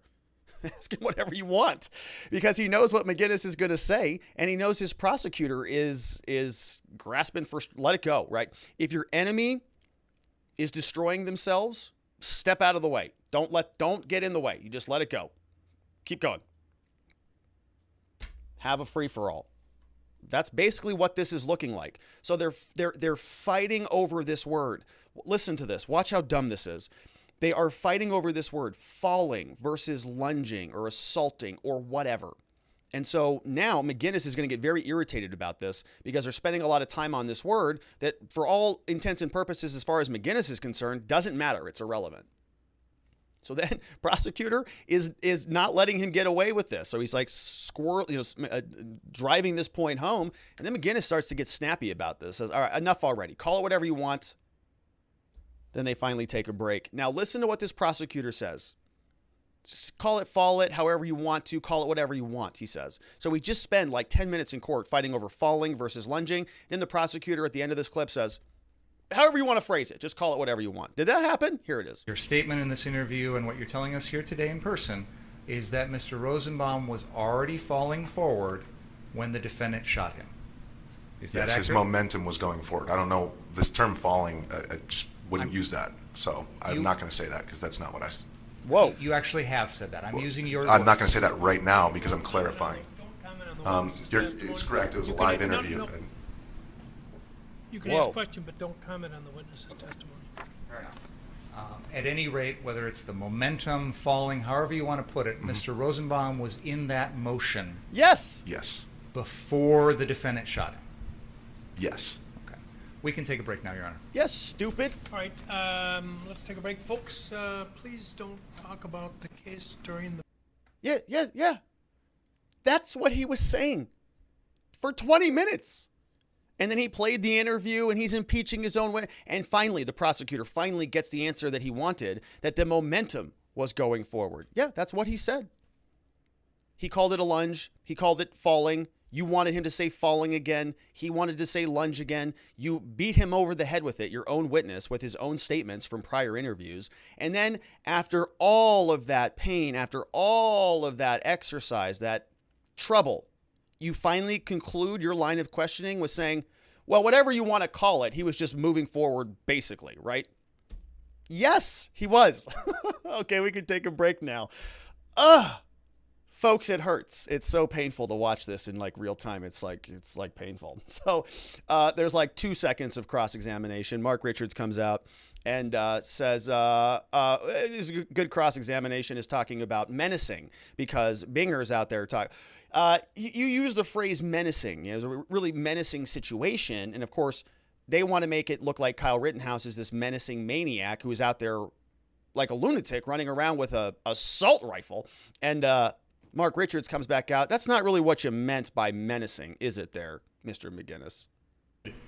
When you met Kyle and you interviewed him, he was not menacing to you, was he?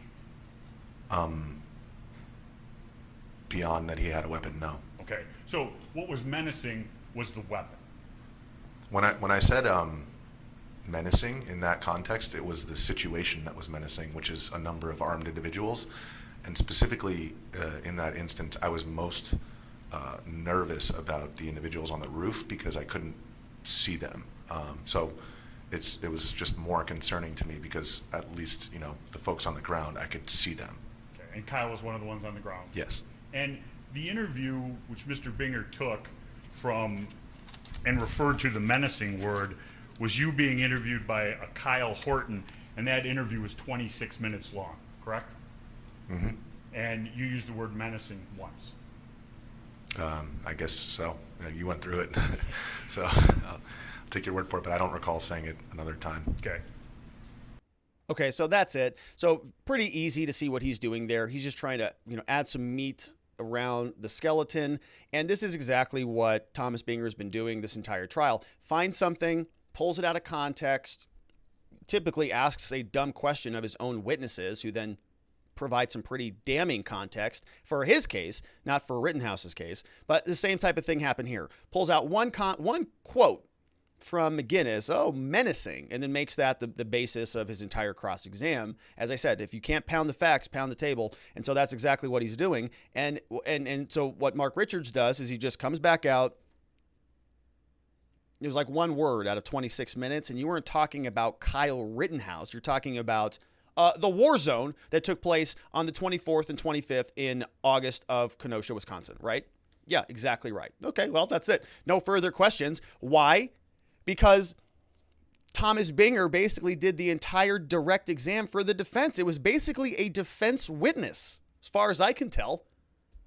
So they let the whole thing go and didn't even have to ask him any questions. And honestly, as we go through this, you have to ask yourself, if the government didn't call Richard McGinnis as a witness, would the defense call Richard McGinnis as a witness? Absolutely they would. Of course they would. So he was basically a defense witness that the government was doing a direct exam on. And poorly at that. Not even any good. So why would a defense attorney spring into action, object over all the tests, all this stuff, if you know what he's going to say and it's all going to be useful and helpful? And if he squirrels away from any of this, if McGinnis comes in and starts spouting off about Rittenhouse being a monster, well, they can just go back to his prior interviews. They can go back to his, somebody said on YouTube that he was on Tim Pool, which I didn't even know. So you've got also that recorded interview. You've also got his probable cause statement and all of the interviews that Detective Martin Howard gave with him. So it might feel like it's a government witness, like everybody wants to see blood drawn because Binger called him.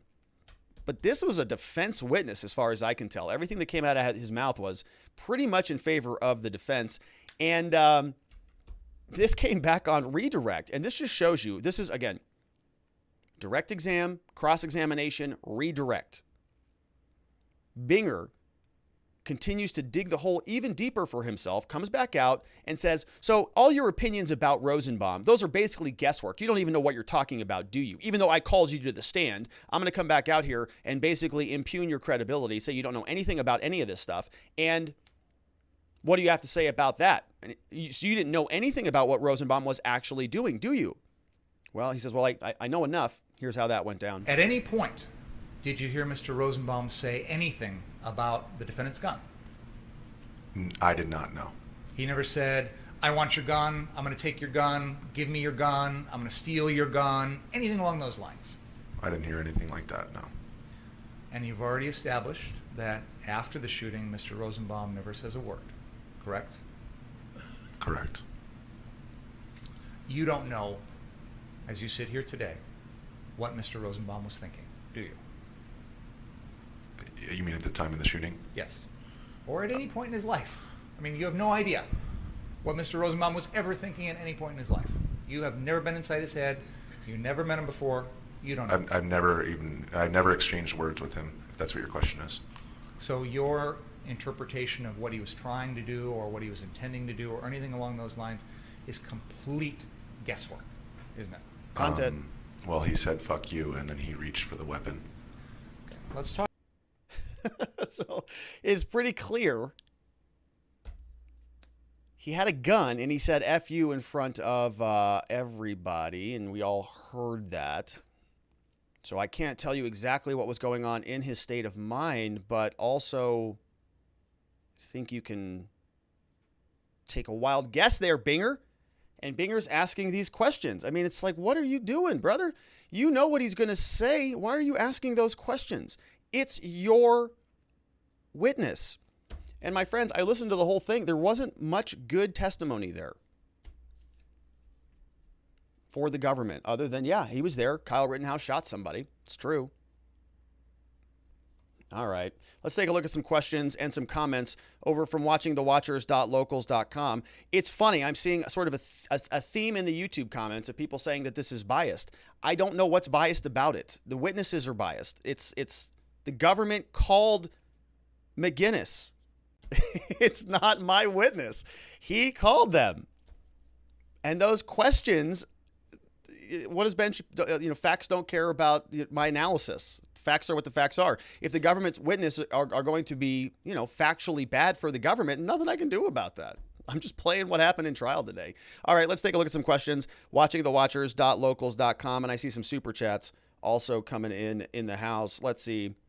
Got a bunch. We're going to fly through a couple of these. F says, why couldn't they subpoena the cell phone records from the carrier? So they could, they probably did, but they didn't get a full copy of Grosskreuz's phone, which is really what they wanted, a full image of the entire drive. TOS Forever says, 7-year-old, I don't know what that is. The difference between your perspective and Robert Barnes is exciting. Yeah, Robert Barnes is a very technical lawyer, right? He wants, body language experts and all of that stuff, which is, one way to do it. Vianticus Prime says, if you're looking for more ideas on that tangent, I'd say look up Reco rings and farm shares. Have your own libraries, digital libraries, keep an isolated drive of your music, all that stuff. Probably on the sovereignty comment. Thanks for that. GDI says, oh, Command and Conquer's in the house. How is this justice? Isn't the state a stand your ground state? Isn't Kyle running away proof that he tried to leave and thus defended himself? Isn't the lesson I should take from this to run for the hills after defending myself? I see no justice. The juror was dismissed, should have been able to remain. Did they violate his freedom of speech? No, the judge is going to have a lot of leeway in any type of a trial like this. And so the judge is, he's entitled to make that decision. Marvelistic Me says it would be awful to sit through, stay awake through all of the testimony, only to be excluded from participating in the verdict. If there are more than 12 at the time to deliberate, did they just remove jurors with the highest juror number? So I don't know how they do it specifically. I was sort of, mentioning that they have random procedures in different courtrooms. Typically, it can't even be, drawing numbers out of a hat. Like, no joke on that. Another one is NY Renal MD. It seems the prosecutor has opened the door, at least on Rosenbaum's past. Would it be a good strategy for the defense to bring in the recent past of the victims? Gage Grosskreutz made death threats to people opposing BLM on Facebook. So it depends. And some of this is sort of equal admissibility conversations that happen. So back during pretrial proceedings, the government here, Thomas Binger, they wanted to get in a bunch of evidence about Rittenhouse in particular. I think there was a fight at a lake. There was a fight at some other school someplace. There was some other incident that they wanted to talk about. Basically, prior bad acts to come in to prove conformity with the underlying offense. So they wanted to bring that in for Kyle. The defense wanted to bring that in for the alleged victims. And so I think the judge just said none of it's coming in across the board. Even though I agree, I think that there are differences about the value of some evidence versus the others. But I don't know what the final rulings were on those. But, in terms of tactics, yeah, if you can get that in front of the jury, if you can say that these guys were, pedophiles or whatever, that certainly that's useful. Because remember, jurors are people just like the rest of us. They may take a look at this. The law may say what the law is, right? And this is where I have a little bit of disagreement with some of the ultra technical lawyers, right? The ultra technical, the people who are, spreadsheeting everything, slicing and dicing everything, trying to analyze every single twerk of the eyeball, all of that stuff. People are generally human. And so if you start to structure your trial on the back of persuasion and sort of convincing people that, what happened here was not justice in the case of this, right? Rittenhouse being prosecuted for self-defense is not justice. That's not what you're here for. Whatever else you see, whatever Binger says about Rosenbaum not having a gun, all that crap, whatever, it's fine. This is not justice. This was a 17-year-old kid who was there to protect a street in Kenosha after it burnt down the night before, was running away from somebody who was assaulting him and chasing him, was doing it all night, just happened to pick on the smallest, youngest kid who was there. only person who couldn't defend himself. Chased him, he defended himself. That's justice. This prosecution is not. Okay, that argument right there has nothing to do with body language or technical maneuvers or a person's age or anything like that, or whether they watch Fox News or not, right? That's a consistent baseline appeal to justice, and you can make a pretty damn good case about that. And so if that is your baseline argument and you're not fighting over every single nook and cranny, every single, iteration, you say, this is not justice, what we saw happen here, you can hear whatever you want, watch every single video, listen to every single witness. Nobody cares because this is not justice. And it's kind of what they're doing. So if you go back and you talk about Gage Grosskreutz and you talk about their past, if a jury is listening in and they're trying to make a human decision, they're trying to decide, what do I do about justice? We've got Kyle Rittenhouse, 17-year-old kid. Yeah, it doesn't feel like prosecuting him is the right thing to do, but he also killed 2 people, shot another one, and committed a bunch of heinous crimes. So we can't just let him get away with nothing. And so what oftentimes the jurors will do as human beings, not because they heard some fancy legal argument, not because somebody came in with 35 body language experts or $2 million, dollars, and they put together some expert panel or whatever it is. People, they want to find a fake because they want to find a reason why they can make a decision that's going to make them feel better at night, make them sleep well at night. So in a case like this, if somebody takes a look at Rittenhouse and they say, man, I don't want to convict this kid, but there are 2 dead people. If you can get in front of them, yeah, but Gage Grosskreutz is like a multi-time felon. Anthony Huber committed some other atrocious act. So don't worry too badly about that, jurors. If you're concerned that these people, died, these were, incredible heroes of society, rest assured they weren't. And this is not my argument, but I'm saying if you can make that argument in court and you can convince the jurors, don't feel so bad about that. Kyle Rittenhouse did the world, did justice here. And if you vote to acquit him, that is justice. Don't worry about these other people. Don't worry about those other charges. And that's a human argument, right? And people resonate with that. It's good versus bad. And so, yeah, if they could get that stuff in front of them, it's very useful. All right, let's see. Vientika says, putting my tinfoil hat on now, perhaps the prosecutor is doing poorly on purpose to suit a different narrative. Thomas Binger looks like just a tried and true prosecutor. I think that's all it is. Captain Jim says, Rob, it certainly does seem like the DA is making the case for Rittenhouse, not against him. My question is, didn't Thomas Binger prepare for this trial? Didn't he deposition his witnesses beforehand? So presumably he should know what they'll say. Yes. Yes to all of that. I do believe that the evidence wholly supports Kyle's innocence, but what is the DA doing? Probably should drop the charges instead of taking his own case on camera and making a fool of himself.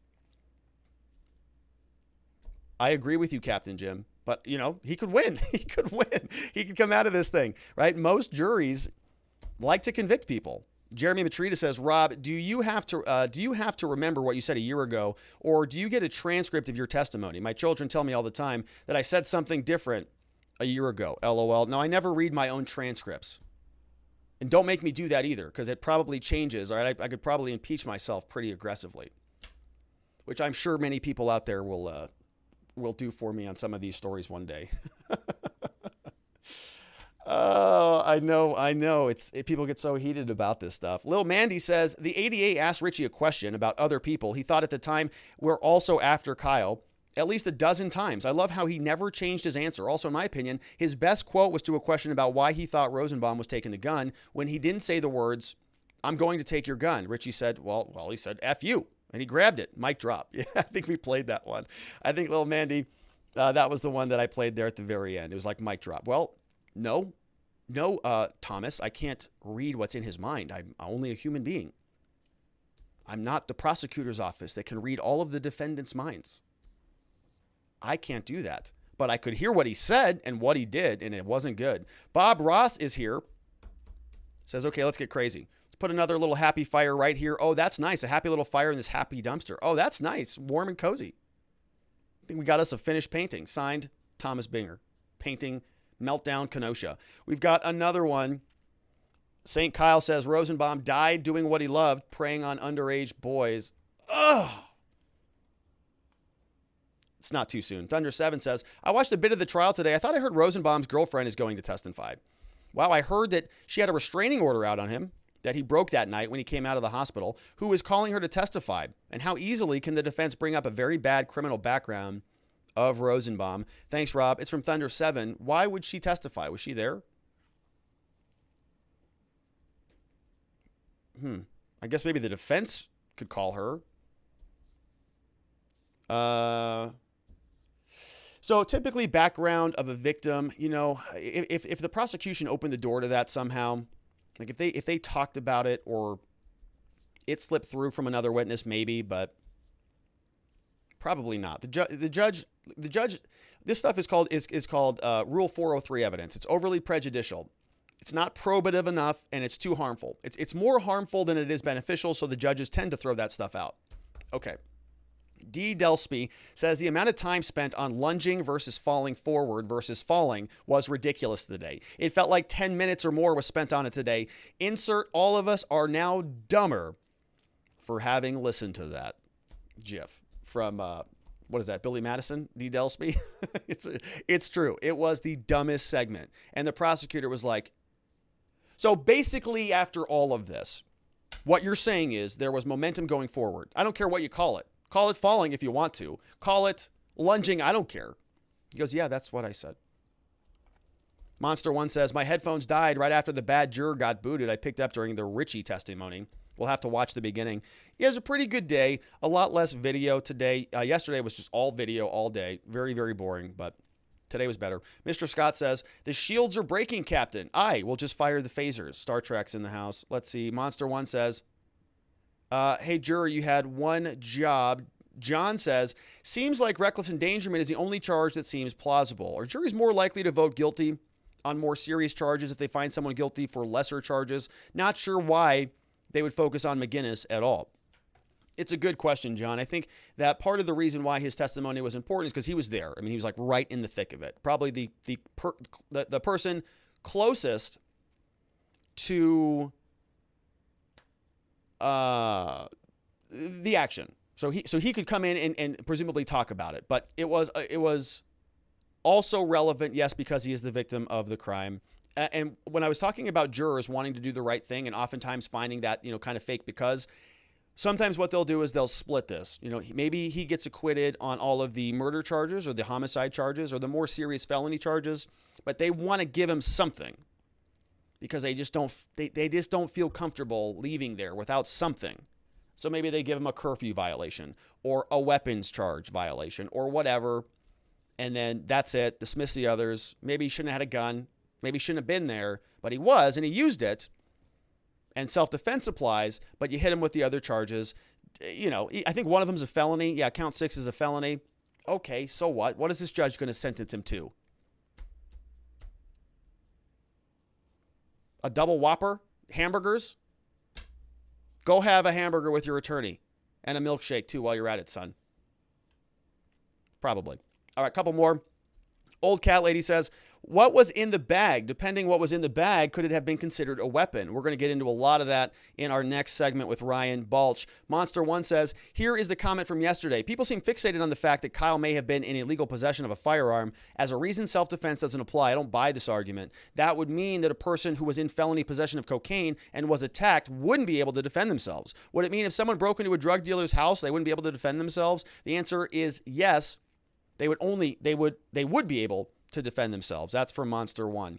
Yeah, and so I think we fleshed that out, pretty well yesterday, Monster1, sort of about this being a prosecutor's decision about whether they charge stuff. Just because a law is on the book doesn't mean that every single time there's a technical violation that automatically gets charged. A lot of this stuff is, it comes to the prosecution and their discretion about whether to file charges or not. Tree Mendes is here, says, do you think Binger knew that the defense would call McGinnis and wanted to get ahead of it by calling him first? Probably. Yeah, I think there's probably some strategy there. Also, there really is no other person to call. Also, he's the victim, so he is kind of just by factors of being a victim, sort of a natural witness. Do you think the defense should have asked McGinnis about how quickly things were happening? I don't think so. I think that came out. As in, did it appear that Kyle had time to assess the situation and determine that Rosenbaum was unarmed? Or is it not really worth asking? Because you can know that a person can seriously harm or even kill another person with bodily force. Loving your coverage of the trial. Rittenhouse videos are how I found you in the first place. Really looking forward to Saturday, which is our monthly locals meetup. Takes place via Zoom. For supporters over at watchingthewatchers.locals.com. We're going to meet up on Saturday on Zoom, cameras on, cameras off, real names, fake names, whatever you want to do, pseudonyms, whatever. And it's just super casual. I don't prepare anything. We just talk about it. I talk a lot about building community and getting to know people, unplugging a little bit from, this format and actually putting names to faces. So looking forward to seeing you there as well. Tremendous.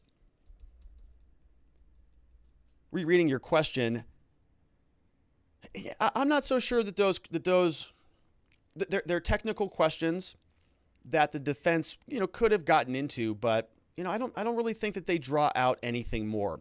Some people often will think that questions should be as exhaustive as possible. Got to ask everything. I think that is a problem as well. Oftentimes attorneys, there's a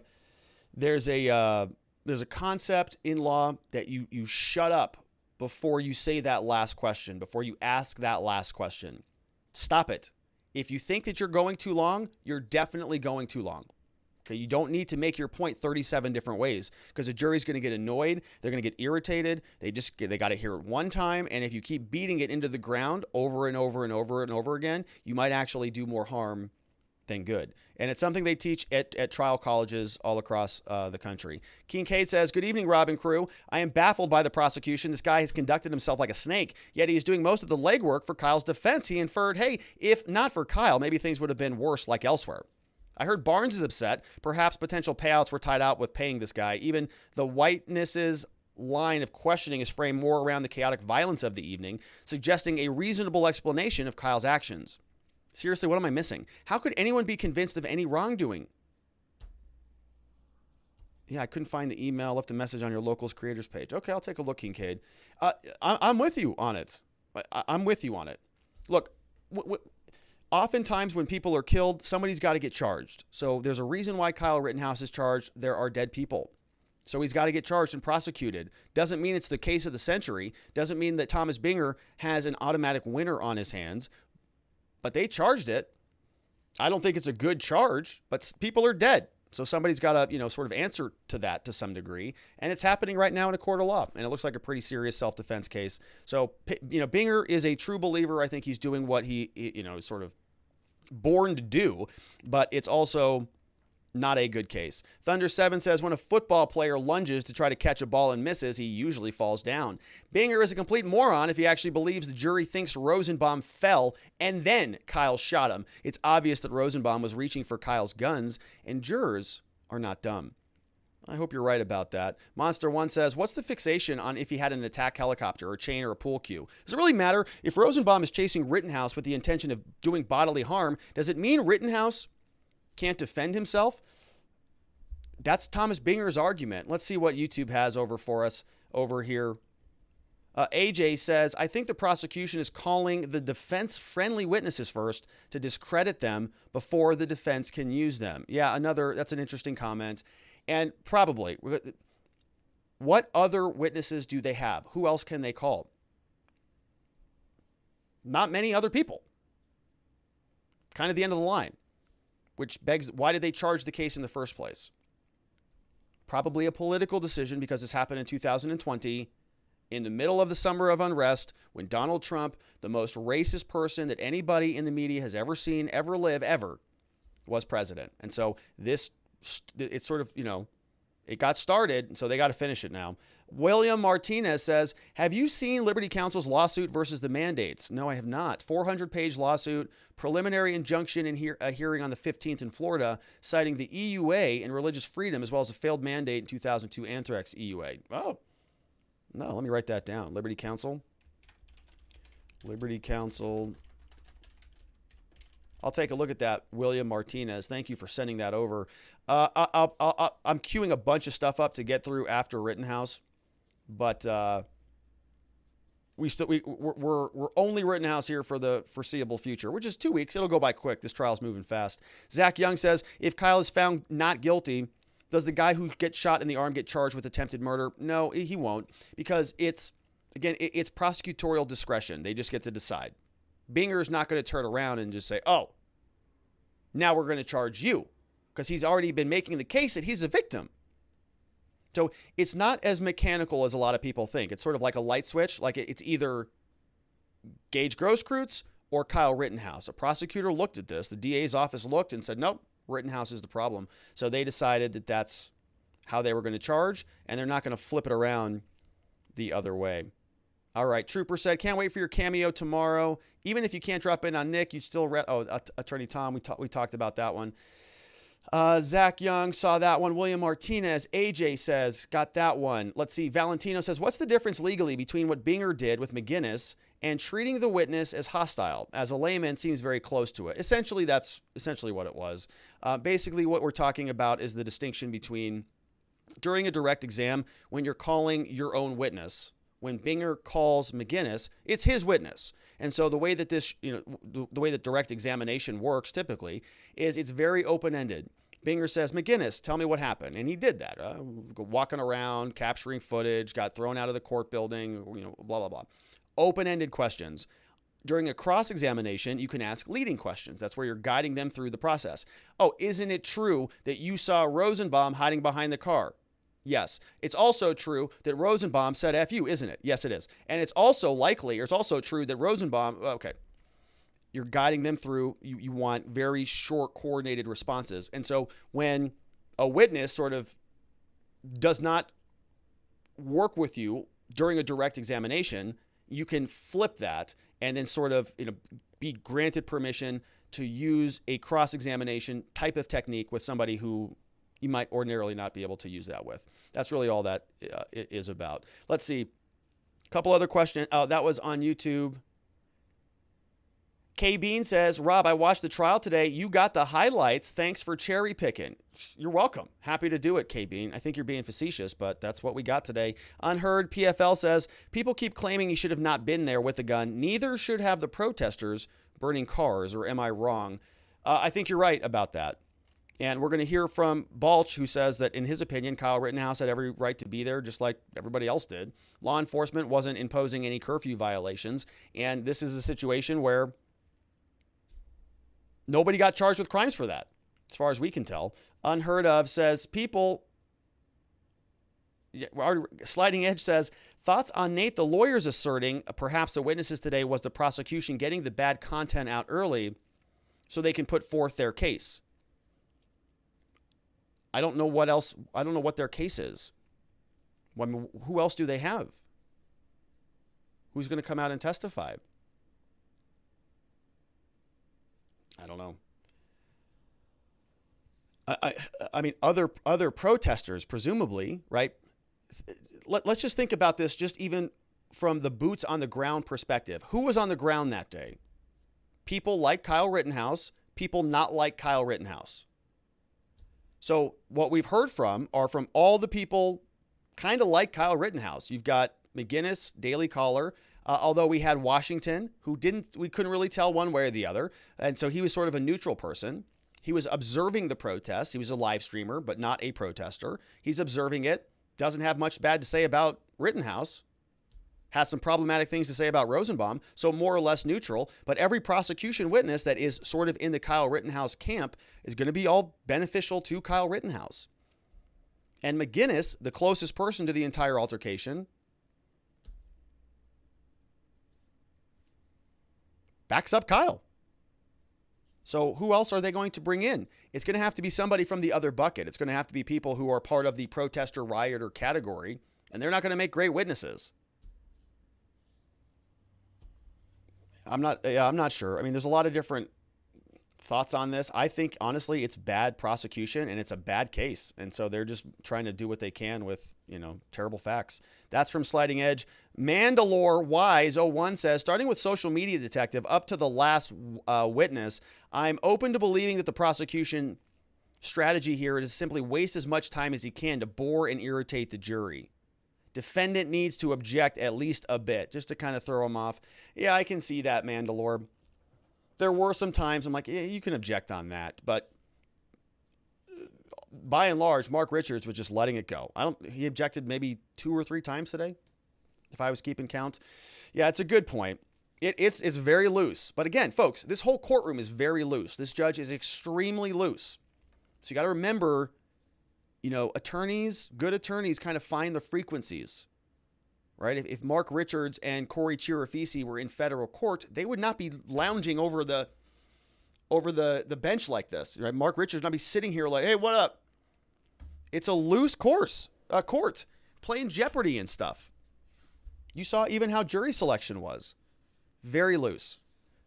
That type of stuff wouldn't fly elsewhere, but it's working here more or less. So you got to keep that in mind. Find the frequency, match the court, match the jurisdiction, match the judge. John Fraser says, remember this, if the mob ends up controlling our judicial system, justice will be forever lost in this country. It's true to that. That's why this is important, why having these conversations is important. Accountability, transparency, and justice, we say at the start of every show, highly, highly important. And Tagerwitz Iffy says, of course you are biased towards Kyle. As you often say, you're a defense attorney. It's true, by the way. I am a defense lawyer. Funny that people are accusing you of something you already accused yourself of. Yes, I am favorable to the defense. I think that most government criminal cases have problems with them. All of them, I think, have problems with them. And I don't like overzealous prosecutors. And I'm not gonna make overly favorable arguments for the prosecutor when they don't exist. If somebody came out here today and was like, yeah, actually listen, Kyle Rittenhouse said this and said this and said this. And there were 3 times when I saw him approach Rosenbaum and shout this and shout that and shout the other thing. Didn't happen. All we heard today was just testimony that defends Rittenhouse. It's kind of funny that they even brought the charges. Anyways, Eva M says, hey, Rob, it's Cora. You were doing a great job. Thanks. Thank you, Cora. I appreciate that. We got a couple others here before we jump into our last segment. Tom Richards says, could the defense claim death by suicide to bring in the fact that Rosenbaum was released that day from a hospital after a suicide attempt? Yeah, they could, but I don't think that they need to. That would be another type of justification. In other words, that Rosenbaum was trying to get Kyle to shoot him, to kill him, which would be a whole new legal theory. I don't even think that's necessary. It's more about Rittenhouse fearing for his safety, fearing for his life, feeling that his life was in danger. That's what justifies the shooting and the self-defense. Funky Cold Molina says, you think Kyle will end up taking the stand? I do not. I don't think it's even necessary at all. He's too young for it. No reason to put him up there. The videos and the witnesses are speaking for themselves. No reason at all to do it. We have another one from Brandon says, Anthony Huber, skater boy, his dad is an assistant DA in Kenosha. Wow. Very interesting. I did not know that. That might have some other bearing on the decision to prosecute, doesn't it? Thoughts on the judge carrying the weight of the defense today on correcting and calling out the prosecution? Sort of depends if you think that the defense should have been more proactive. If you think so, then you're going to like what the judge did. If you kind of just, are okay with the defense letting this thing ride, because every single piece of evidence, every single witness so far has been pretty good for the defense. Well, yeah, just let it go. I can see it. And Funky Cold said, do you think Kyle will take the stand? I don't think so at all. So let's do a couple more questions over from locals. Bill Givens says, Rob, is it possible the protector called McGinnis as a witness to disprove him before the defense could use him? Probably. So that's sort of called drawing the sting. You got to get the bad facts out, typically before the other people do. Former LEO says, badgering your own witness, is that a new first? How come the defense didn't object? Because if somebody's destroying themselves, you let them do it. 3 Girlie says, just because the witness does not see a weapon doesn't mean Rosenbaum doesn't have a weapon. He could have had a number of smaller weapons, could be deadly. And regardless of the weapon, anyone could have picked it up. And it's plausible that nobody saw this at the time. It was dark outside. Unless Rosenbaum is near a light and the witness is near him, the witness is not going to see a weapon. Poor Kyle, he's having to relive all of this over and over again. They're playing the videos one after another. Let's see, a couple more. I'm going to fly through some of these. Can the defense use a witness that the prosecution already called? Yeah, they could. They could recall a witness. No doubt about that. Speech Unleashed says, do you think the reason why the prosecutor was taking down that witness so that no one would believe anything he says, so he would be a defense witness, he has basically nullified him as credible? I don't think so. Like, because you could do that during cross-examination. That's what cross-exam is for. If he didn't think he was a good witness, just should not have called him. But I don't know what other witnesses he has. All right, Mr. Nobody says, just saying, Richard is a hard guy. We should start calling him Pete Steele. He punked that guy so thoroughly. Couple others here. We've got...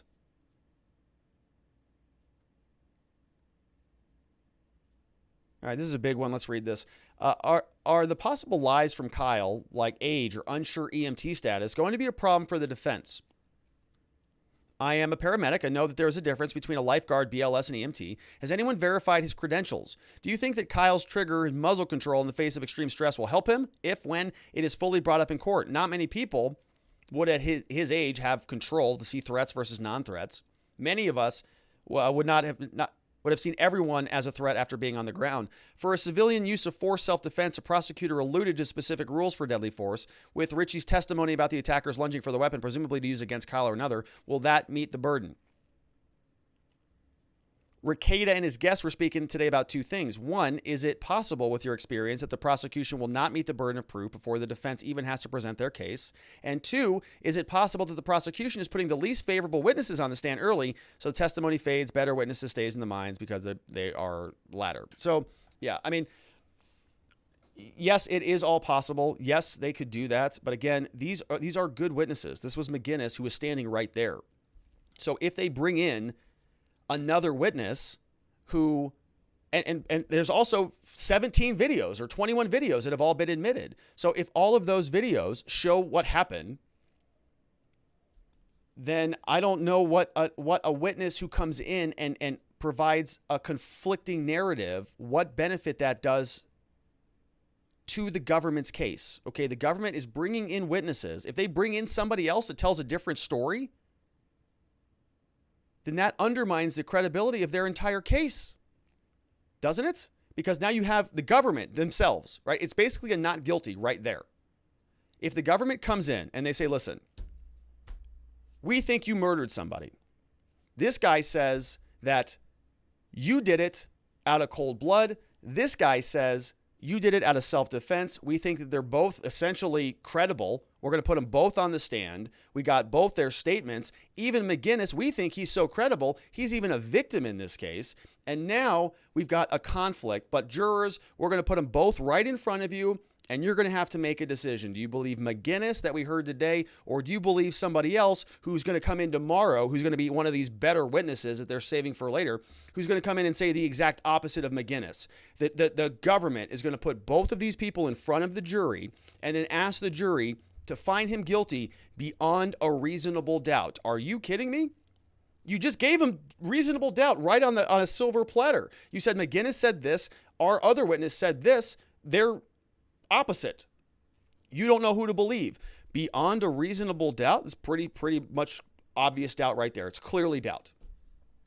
So they need to have a consistent story. They don't get to do the shotgun approach prosecution defense, a strategy, where we're just going to throw a bunch of stuff out there and see which one the jury likes. If there's a logical inconsistency, the reasonable doubt argument is saying there's a bunch of doubt as to how this happened here. The government is saying it themselves. One witness says it happened this way. This guy says it happens that way. Sounds pretty doubtful to me. They haven't met their burden of proof.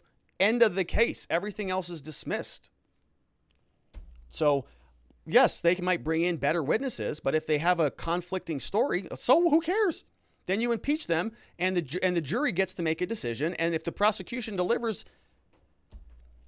a conflicting narrative in their own case in chief. The jury has no choice but to throw it right out, as far as I can tell. All right, let's see what else. TOS Forever says, Rob, might it be possible once Rittenhouse is free that the precedents of this case can be used to uphold the Second Amendment and use its precedents for impeachment? So no on the impeachment. I mean, who are they going to impeach?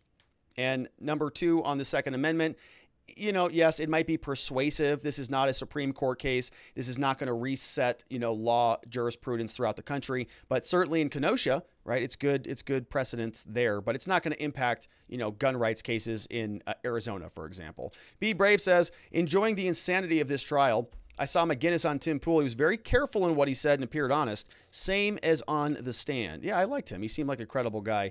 Monster One says, was Rosenbaum committing suicide? Did he want to die?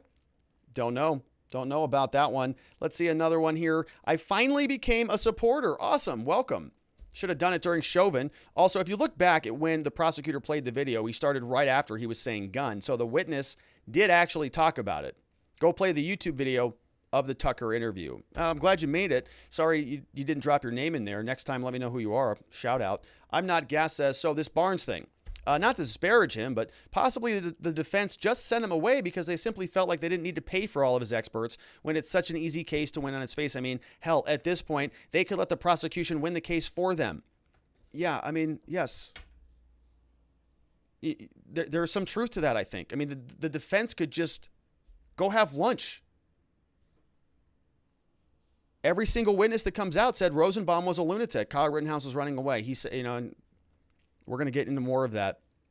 Former LEO says that sounded like a good close. We're going to fly through a couple of these because we still have a lot of show left. Viantikis says, I'm pretty sure the defense could close with just 2 sentences. All that matters is if you think you could be safe when someone with an unknown intentions makes an unprovoked attack on you while holding a firearm. If the answer is no, then you should say not guilty. From Viantikis Prime. I like it. 3 Girly says, Binger brought in McGinnis and other witnesses because that's all he has. It's like grasping at straws. Seems like a colossal waste of time. If Kyle's found not guilty, does he have any legal recourse to sue people? I mean, if there's some sort of, you know, evidence of prosecutorial misconduct, but probably not. I mean, truthfully, probably not. Bowdler Eyes Me says, Rob, do you think the prosecutor is falling forward or is he lunging flat on his face? Sorry, I had to do it. I'm glad you did because that was a really good one. That was worth it. LA Medic says the prosecutor stated that he was going to be putting the girlfriend of Rosenbaum on the stand. Will that open the door for all of his history? Does that not seem like a bad idea? I don't know why he would put her on there. Was she there? If she was there, then she seems relevant. Otherwise, I don't know what she's relevant for unless she wants to come in and talk about his mental stuff. But I don't know what that would be relevant for. I mean, Rittenhouse wouldn't know that. Crime Junkie says, I don't think the prosecutor was smart enough, but don't you think it may be that the prosecutor called this witness in order to get ahead of the defense, to get the information he wanted out of them, and then discredit him? I think I explained that earlier. I don't really, if they are, it's not a good strategy. GDI says the prosecutor just wants to audition for the remake of the movie Liar Liar, which is a great movie. Jay, he says, totally off topic, but you finally hit 121 subs. You were at 120 forever. It appears the new format is working in your favor. Keep it up. That's from Jay Heath. Did we do that? Was that tonight? We got a ton of, we got a huge audience tonight. So shout out to everybody. Welcome to all the newcomers. Glad that you're here. Appreciate you being here and the support. Thanks for noticing that, Jay Heath. Former LEO says, didn't hear any testimony about fields of fire or specific location that put him in the line of fire. That's true. Didn't hear that either. LA Medic says the prosecutor wants to be able to say that Kyle was shooting Rosenbaum while he was going down and no longer a threat, was fighting very hard for that. We covered that today. And let's see here. Yes. Okay. I'm Not Gas is asking about the locals link, so we'll get that up. Greg Murat says, won't the ballistics say if he was standing up or falling when he got shot? I'm sure that they will. I don't think that the government is bringing in, are they bringing in a coroner or an expert witness? I don't think that they're bringing in an expert witness. Maybe they are. I don't know. LT13 says, I am surprised Binger didn't bring up the insurrection and Richard McGinnis being falsely accused by New York Times of being a rioter with his picture. Yeah, I didn't know that either. LA Medic says Grosskreutz will be their prime witness, planned for Monday. But he wasn't there for Rosenbaum. Rosenbaum was the trigger, literally, that started this whole thing. Grosskreutz was after the fact. So sort of the theory being that Kyle Rittenhouse's self-defense privilege started when he was being chased by Rosenbaum. Everybody was then attacking him after that fact. So that self-defense, that protection, that private umbrella sort of would extend into Grosskreutz, which would be how, I would handle that as a defense. Tree Mendis says, excellent point you just made about not asking too many questions. I found myself at times getting annoyed with Binger about going on and on and on about nonsense. Doesn't seem to have to do anything with anything. I bet the jury feels the same way. Do I care about the yellow pants man? No. Do I care about fires that happened the night before? No. Do I care about the kid that is about to get his head bashed in? Yes, I do. That is from Tree Mendis, who is in the house. And that is a very good point. People get annoyed with it.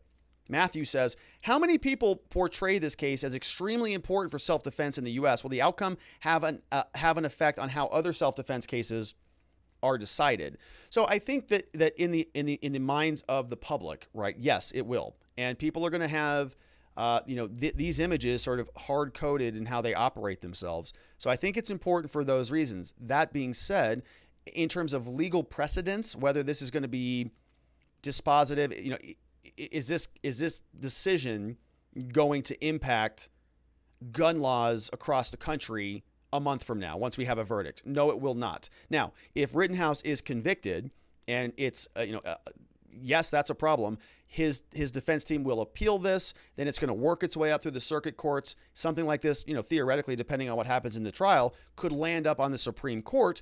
And then if there was a decision about self-defense and the Second Amendment that needed to be set at that level, something like that was decided up there would then percolate and spread throughout all of the rest of the country. But this is just a one court in Kenosha, Wisconsin. That's it. So it might have some impact there. It might have some impact in how prosecutors around this country charge cases like this. Prosecutors might say, well, they didn't convict Rittenhouse, so we're not going to charge this other person in that similar situated self-defense case. But that's really about it. Until it works its way up to a more to a higher level court, a Supreme Court, then it's not going to have binding precedents throughout the rest of the country.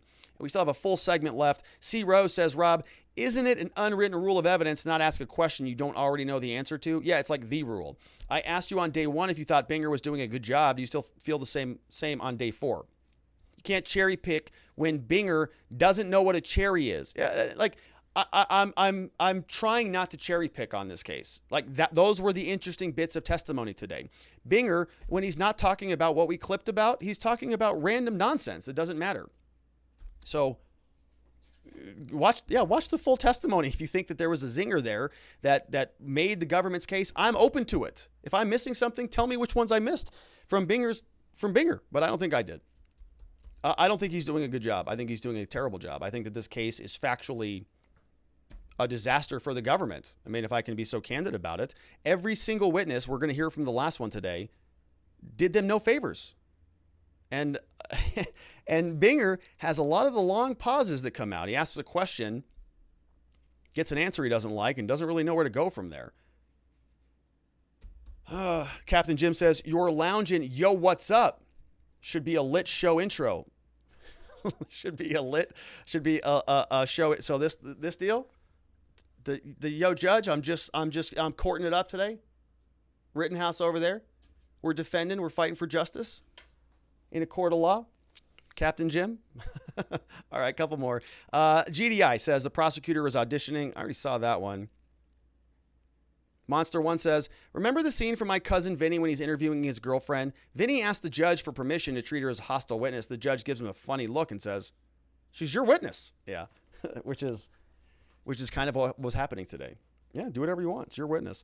Let's see.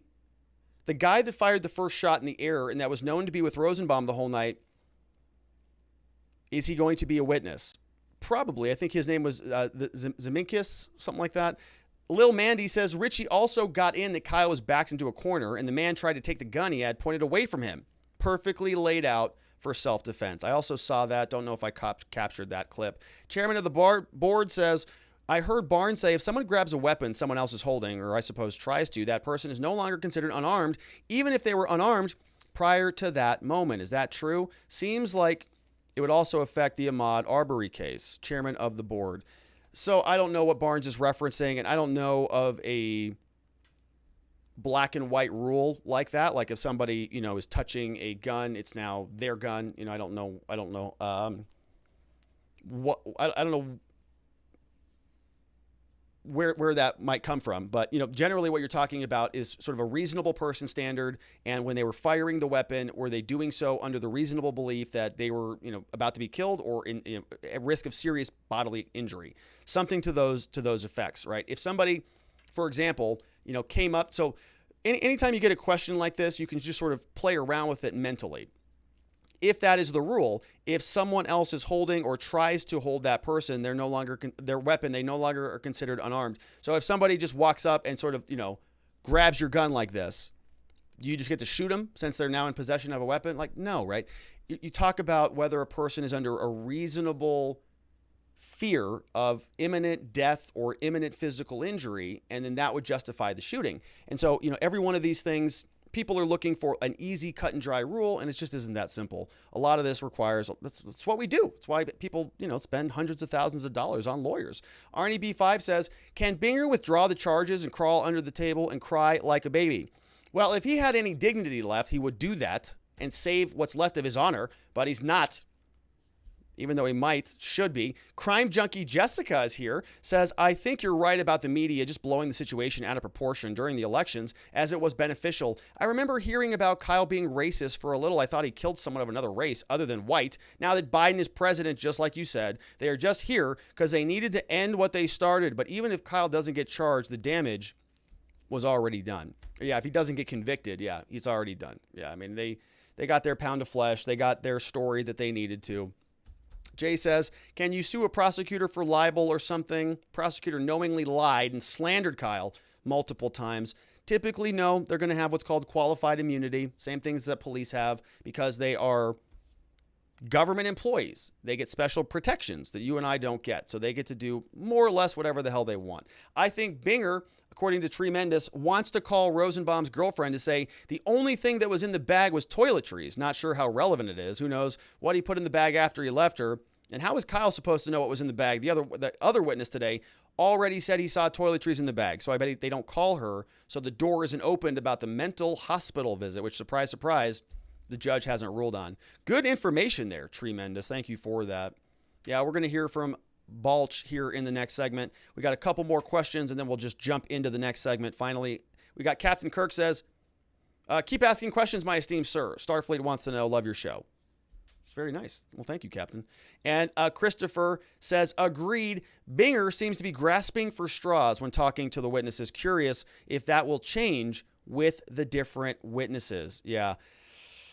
I mean, I don't know. If other witnesses come out and they give a directly oppositional narrative, they're going to look like morons. Mutton Chops says, please watch the Tucker Carlson interview. I did watch it. McGinnis said that he lunged. Prosecutor lied and cut the video right after the statement. You're kidding me. Did he do that? Wow. If he did that, then yeah, that should be. There's a rule of completeness that exists in a lot of these things. Not supposed to do that. Around the World says, are you doing regular Locals Rittenhouse's breakdowns? Not really on Locals. We're doing Locals morning shows, not consistently, but my mornings are starting to free up a little bit, and so we're doing some Locals, just chit chats, morning show prep chit chats. That's about it though. I saw C. Reed says, Rob, me thinks that the prosecution has something huge to convict, and all this junk is just to get to the defense to underestimate their adversary. I think you're giving them way too much credit on that one. I think that they think that this is their case of the century. They probably think they're doing a great job and that they're going to win this thing. We'll see how that works for them. All right, those were great questions over from our community at watchingthewatchers.locals.com. We'd love it if you'd support us over there because we have a very interesting monthly Locals meetup happening this Saturday. You can find the registration link over there. Come check it out. watchingthewatchers.locals.com. And thank you to all of our support on YouTube as well. All right, and so we're going to jump into our final segment.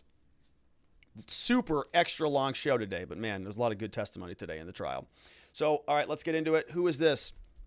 Our final witness, Ryan Balch. Kyle Rittenhouse trial day 4 was the final witness of the day. Nice super chat coming in from Jonathan Dix. We're going to take those at the end of this segment. today we're going to learn a lot more about who Ryan Balch is. He's actually a veteran. He was somebody who was part of the Kyle Rittenhouse crew. He's this guy. He was called by the government. This is a government witness. Thomas Binger, the prosecutor, called him.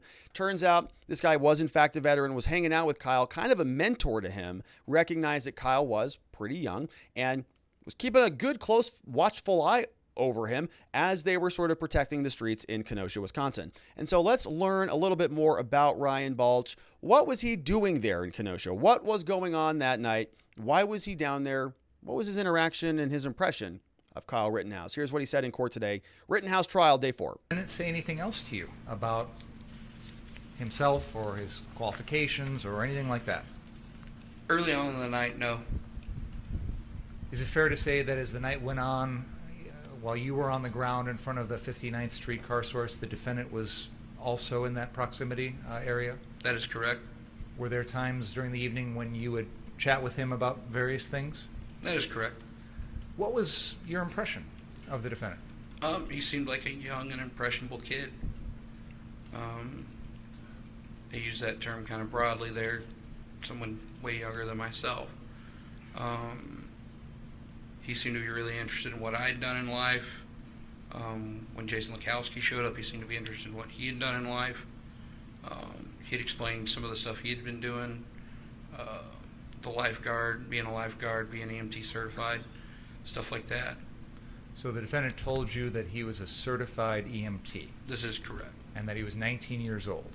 This is correct. Okay.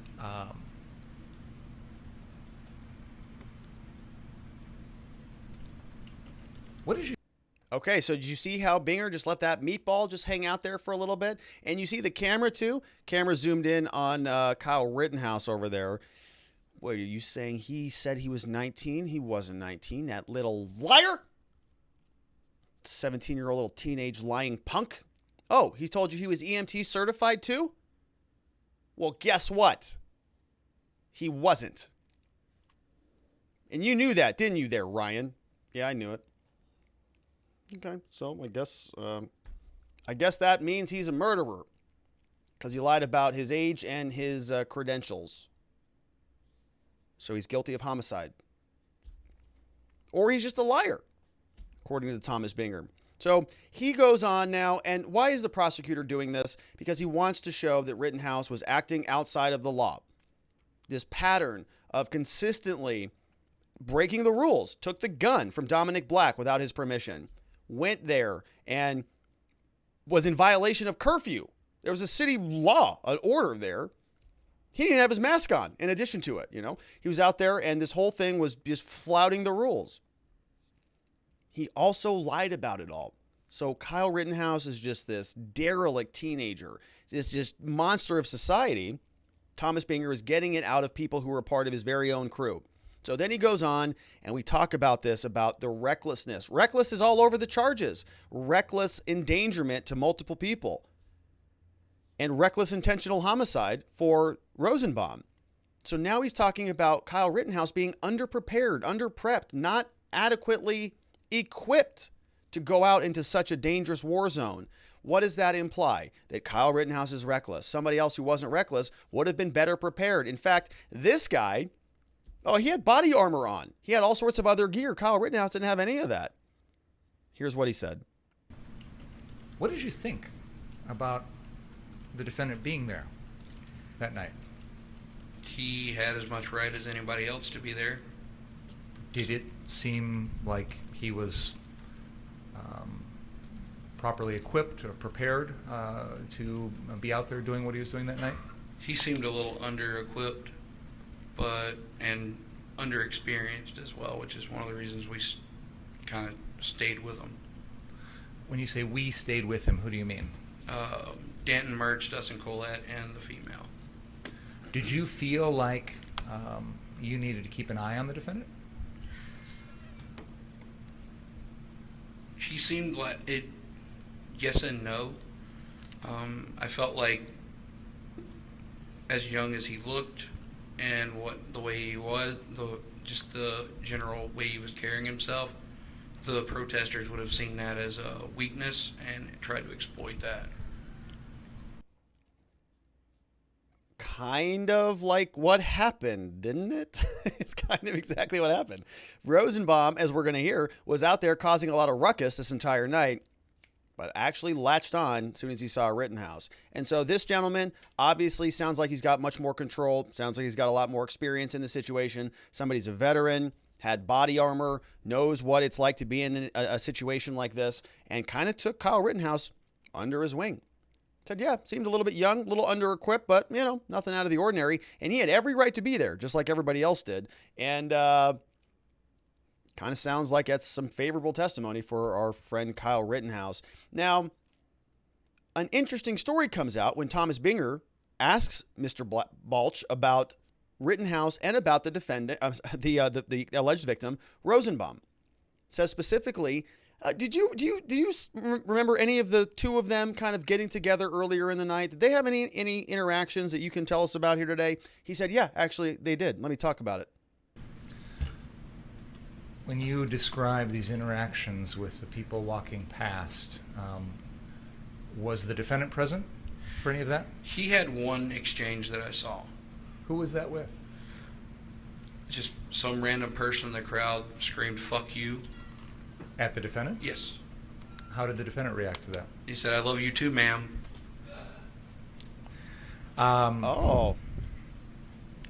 You mentioned earlier. Now watch this. That there was some sort of report of someone in a red shirt with bald head who was reported to be involved. Okay, so I actually missed that. I mixed up that clip. That was them asking Balch about whether Rittenhouse got into it with anybody else. And he was running down the street, apparently. Some lady says, F you to him. And he says, I love you too, ma'am. And you heard audible laughter there in the jury, in the courtroom. Now, whether that came from the jury, I don't know. But it's kind of Kyle Rittenhouse, who kind of shows himself to be kind of this spunky, little funny, fun, 17-year-old kid at the time. Running down the street, somebody says, F you. I love you too, ma'am. Now, if you listen to the full testimony, Balch later comes back out and says, I told him, don't do that next time, right? You don't feed the trolls, is what he told him. Good advice for a young man. And but it got a laughter out of the courtroom. Everybody goes, that's pretty funny. It's a pretty clever little comeback there. And Kyle Rittenhouse, if you notice this, he leans over to his attorney and he says, I remember that lady. Here, see if you think that's what he said. That's sort of what I read on his lips here. Quick replay. Here's Kyle Rittenhouse leaning over to his attorney, Corey Chirafisi, about that lady who shouted F you to him. Some sort of report of someone in a red shirt with bald head. And look at that smirk on his face. That's good. A quick moment of levity there for Kyle Rittenhouse because they've been playing videos of him shooting and killing people for the last 2 days or so. So there's good.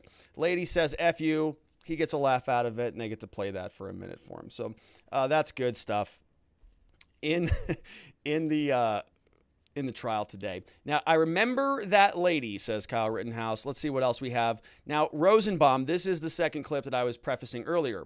This is when Binger now goes to Ryan Balch and says, all right, you were hanging out with Rittenhouse. You saw him a lot. You were hanging out with a lot of other people around the streets of Kenosha. Tell me what happened with Rosenbaum. What did you think of him? Did you ever see him? Here's what he says. Let me start by asking, whatever report you heard regarding Mr. Rosenbaum at that particular time, did you ever see him at that time? I had seen someone fitting the description, kind of milling in and out of the groups that were coming through. Every time he was around the groups, now that I know who Joseph Rosenbaum was and can confirm who he was and stuff, he was not organic with the protesters. What do you mean by that? They didn't seem comfortable with his presence or the people that were with him. Who was with him? He had a male and a female that were with him pretty much consistently throughout the night. So you saw those folks together? Yes. Him and the male and the female. Did you ever see them speaking to one another? The male and the female, yes, but as far as them talking to him directly, no. So you never saw Mr. Rosenbaum talk to that male or female? No. And you never saw the male and female talk to Mr. Rosenbaum? No. But you saw them in proximity to one another, so you're making some sort of assumption that they had some sort of association. Is that fair to say? I saw them in close proximity with each other several times. Okay. much led to that assumption. Okay. Tell us about the first time that you observed Mr. Rosenbaum. Okay. The first time he was just getting aggravated with someone in the crowd. Oh. And the protesters were trying to like separate him from whoever that was. Okay, so he starts going into that. Now, I think I have this in the next clip. Yeah, so he starts giving us a little bit of a background here. Tell us about Rosenbaum. The first time you saw him, he starts getting aggravated with everybody in the crowd. And this goes back to a prior point I made earlier in the show in a prior segment, talking about the distinction between different witnesses that might come into court. So we've already heard from McGinnis. We're already hearing from Balch one version, one narrative, a consistent, everybody's rowing the same direction. Everybody's agreeing that this guy, Rosenbaum, was a problem. So if the government comes out and brings back any other of these protesters, anybody else who was involved there that comes out and suddenly says Rosenbaum was a peach, he was just this nice guy rolling around trying to have civil, peaceful debates with everybody there in Kenosha. If anybody comes out and says that, right, they're going to look like fools because the government's own witnesses came out and said the opposite of it, and there's video to support their claims. So I'm not sure that we're going to get this big bait and switch from the government because the facts don't support it. Here is what Balch was saying to Thomas Binger, saying this guy is very aggressive, and he was the entire night. Here it is. Tell us about the first time that you observed Mr. Rosenbaum. The first time he was just getting aggravated with someone in the crowd. And the protesters were trying to like separate him from whoever that was, and he was shouting, you know, fuck you kind of things to everyone, and they kind of walked off. And one of the things that stood out to me was the tall male that was with him had a handgun in his hand with the finger on the trigger pointed down to the ground. Now you had an AR-15. This is correct. And you had your hand on the butt of that AR-15? No. At no point? Hand on the grip with the fingers straight forward along the side of the receiver. I misspoke when I said butt. I mean the grip, the pistol grip. Yeah, so they go down that road. But what you see here, Rosenbaum was getting aggravated with somebody in the crowd, yelling "F you," right? There's this consistent narrative. There's consistent theme. Rosenbaum is the instigator. He's the provocateur.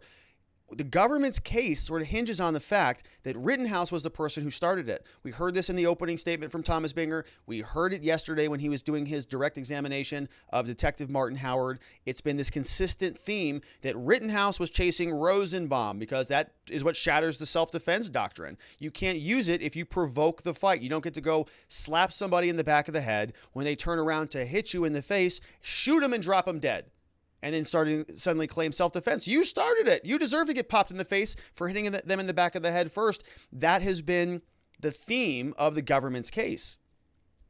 Doesn't work that well unless you can prove that Rittenhouse was, in fact, provoking Rosenbaum. And there's a consistent theme that has come out that that's not the case. We even heard it from the detective himself yesterday, that Rosenbaum allegedly was hiding in wait, it seemed like. Couldn't use the word ambush because there was an objection that was sustained by the judge, but did use the word hiding. And the detective agreed with that. Then we get today, McGinnis says something very similar, that Rosenbaum was being aggressive. Now we hear from Balch, same thing. 3 for 3 government witnesses, including a detective who reviewed 17 different body camera or different surveillance footage. So, not sure that that's going to change starting tomorrow when they call somebody else. Here is Balch again. Every single time that I saw Rosenbaum, he wasn't just aggressive, he was hyper-aggressive. Here is court today, Rittenhouse Day 4. Now, we were talking about Mr. Rosenbaum and your observations of him, and I think you described something out in the street with some other protesters, or he yelled F you to them, something along those lines. What else did you see him do that night?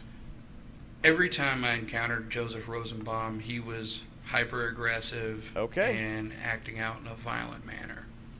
When we say violent manner, you saw him hitting, punching, kicking people? He was always having to be restrained by someone. Okay. And I understand that. Did you ever see him hit anyone? The crowd was pretty good about getting in between him and whoever it was. If he landed a blow, I didn't see it, but he definitely wanted to. Well, now, you have no idea, do you, what was going on in Mr. Rosenbaum's head? No. You'd never met him before that night? No. Okay. So let's just keep to your observations if we can. How tall are you? 5'9". How tall was Mr. Rosenbaum? 5'4", 5'3". So much shorter and smaller than you. Yes. Fair? Now, I know you want to talk. Yeah, he was only acting physically aggressive there, Ryan. But you can't tell what's going on in his mind, do you? So why don't you stick to the facts? Also, by the way, he's what, like 5'3"? So he's short, too. So not only do you not know what's in his head, but he's also short. What kind of questions are these? And this is a prosecution calling their own witness. You want to make Rosenbaum look like a victim, not like a hyper-aggressive, short lunatic who's out there with short man syndrome trying to go out there and instigate fights with every single person around the streets of Kenosha. Detective said it. McGinnis said it. Balch said it.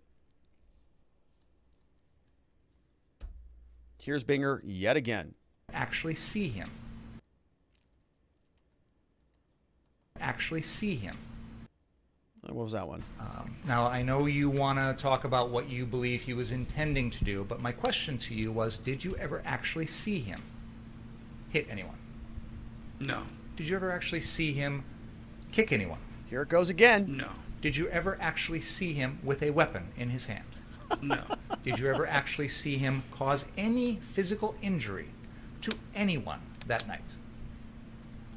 I saw him attempt to do it on a couple occasions, but I never saw him. That was not my question, Mr. Balch. Did Ugh. you ever... Excuse me? It was my impression he was answering your question. You'd agree with me? Cross-examination. Pardon me? It's not cross-examination. He's supposed to ask open-ended questions. He was answering. It was my impression that the witness had not completed his answer. I apologize. I'll try to stop jumping in a little too soon, Mr. Balch. Oh, my goodness. It's just like so painful.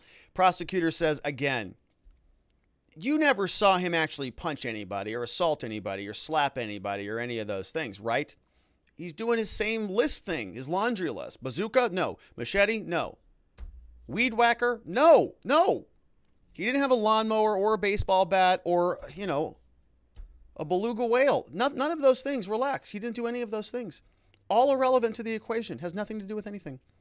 Somebody can walk right up to you, not do anything at all, and then become violent, and then self-defense comes into play. You don't have to be violent for 7.7 minutes before self-defense triggers. You don't have to punch 4 people in the head before somebody can shoot you if you're the 5th person who's going to get punched. It doesn't work like that. I don't know what he's talking about.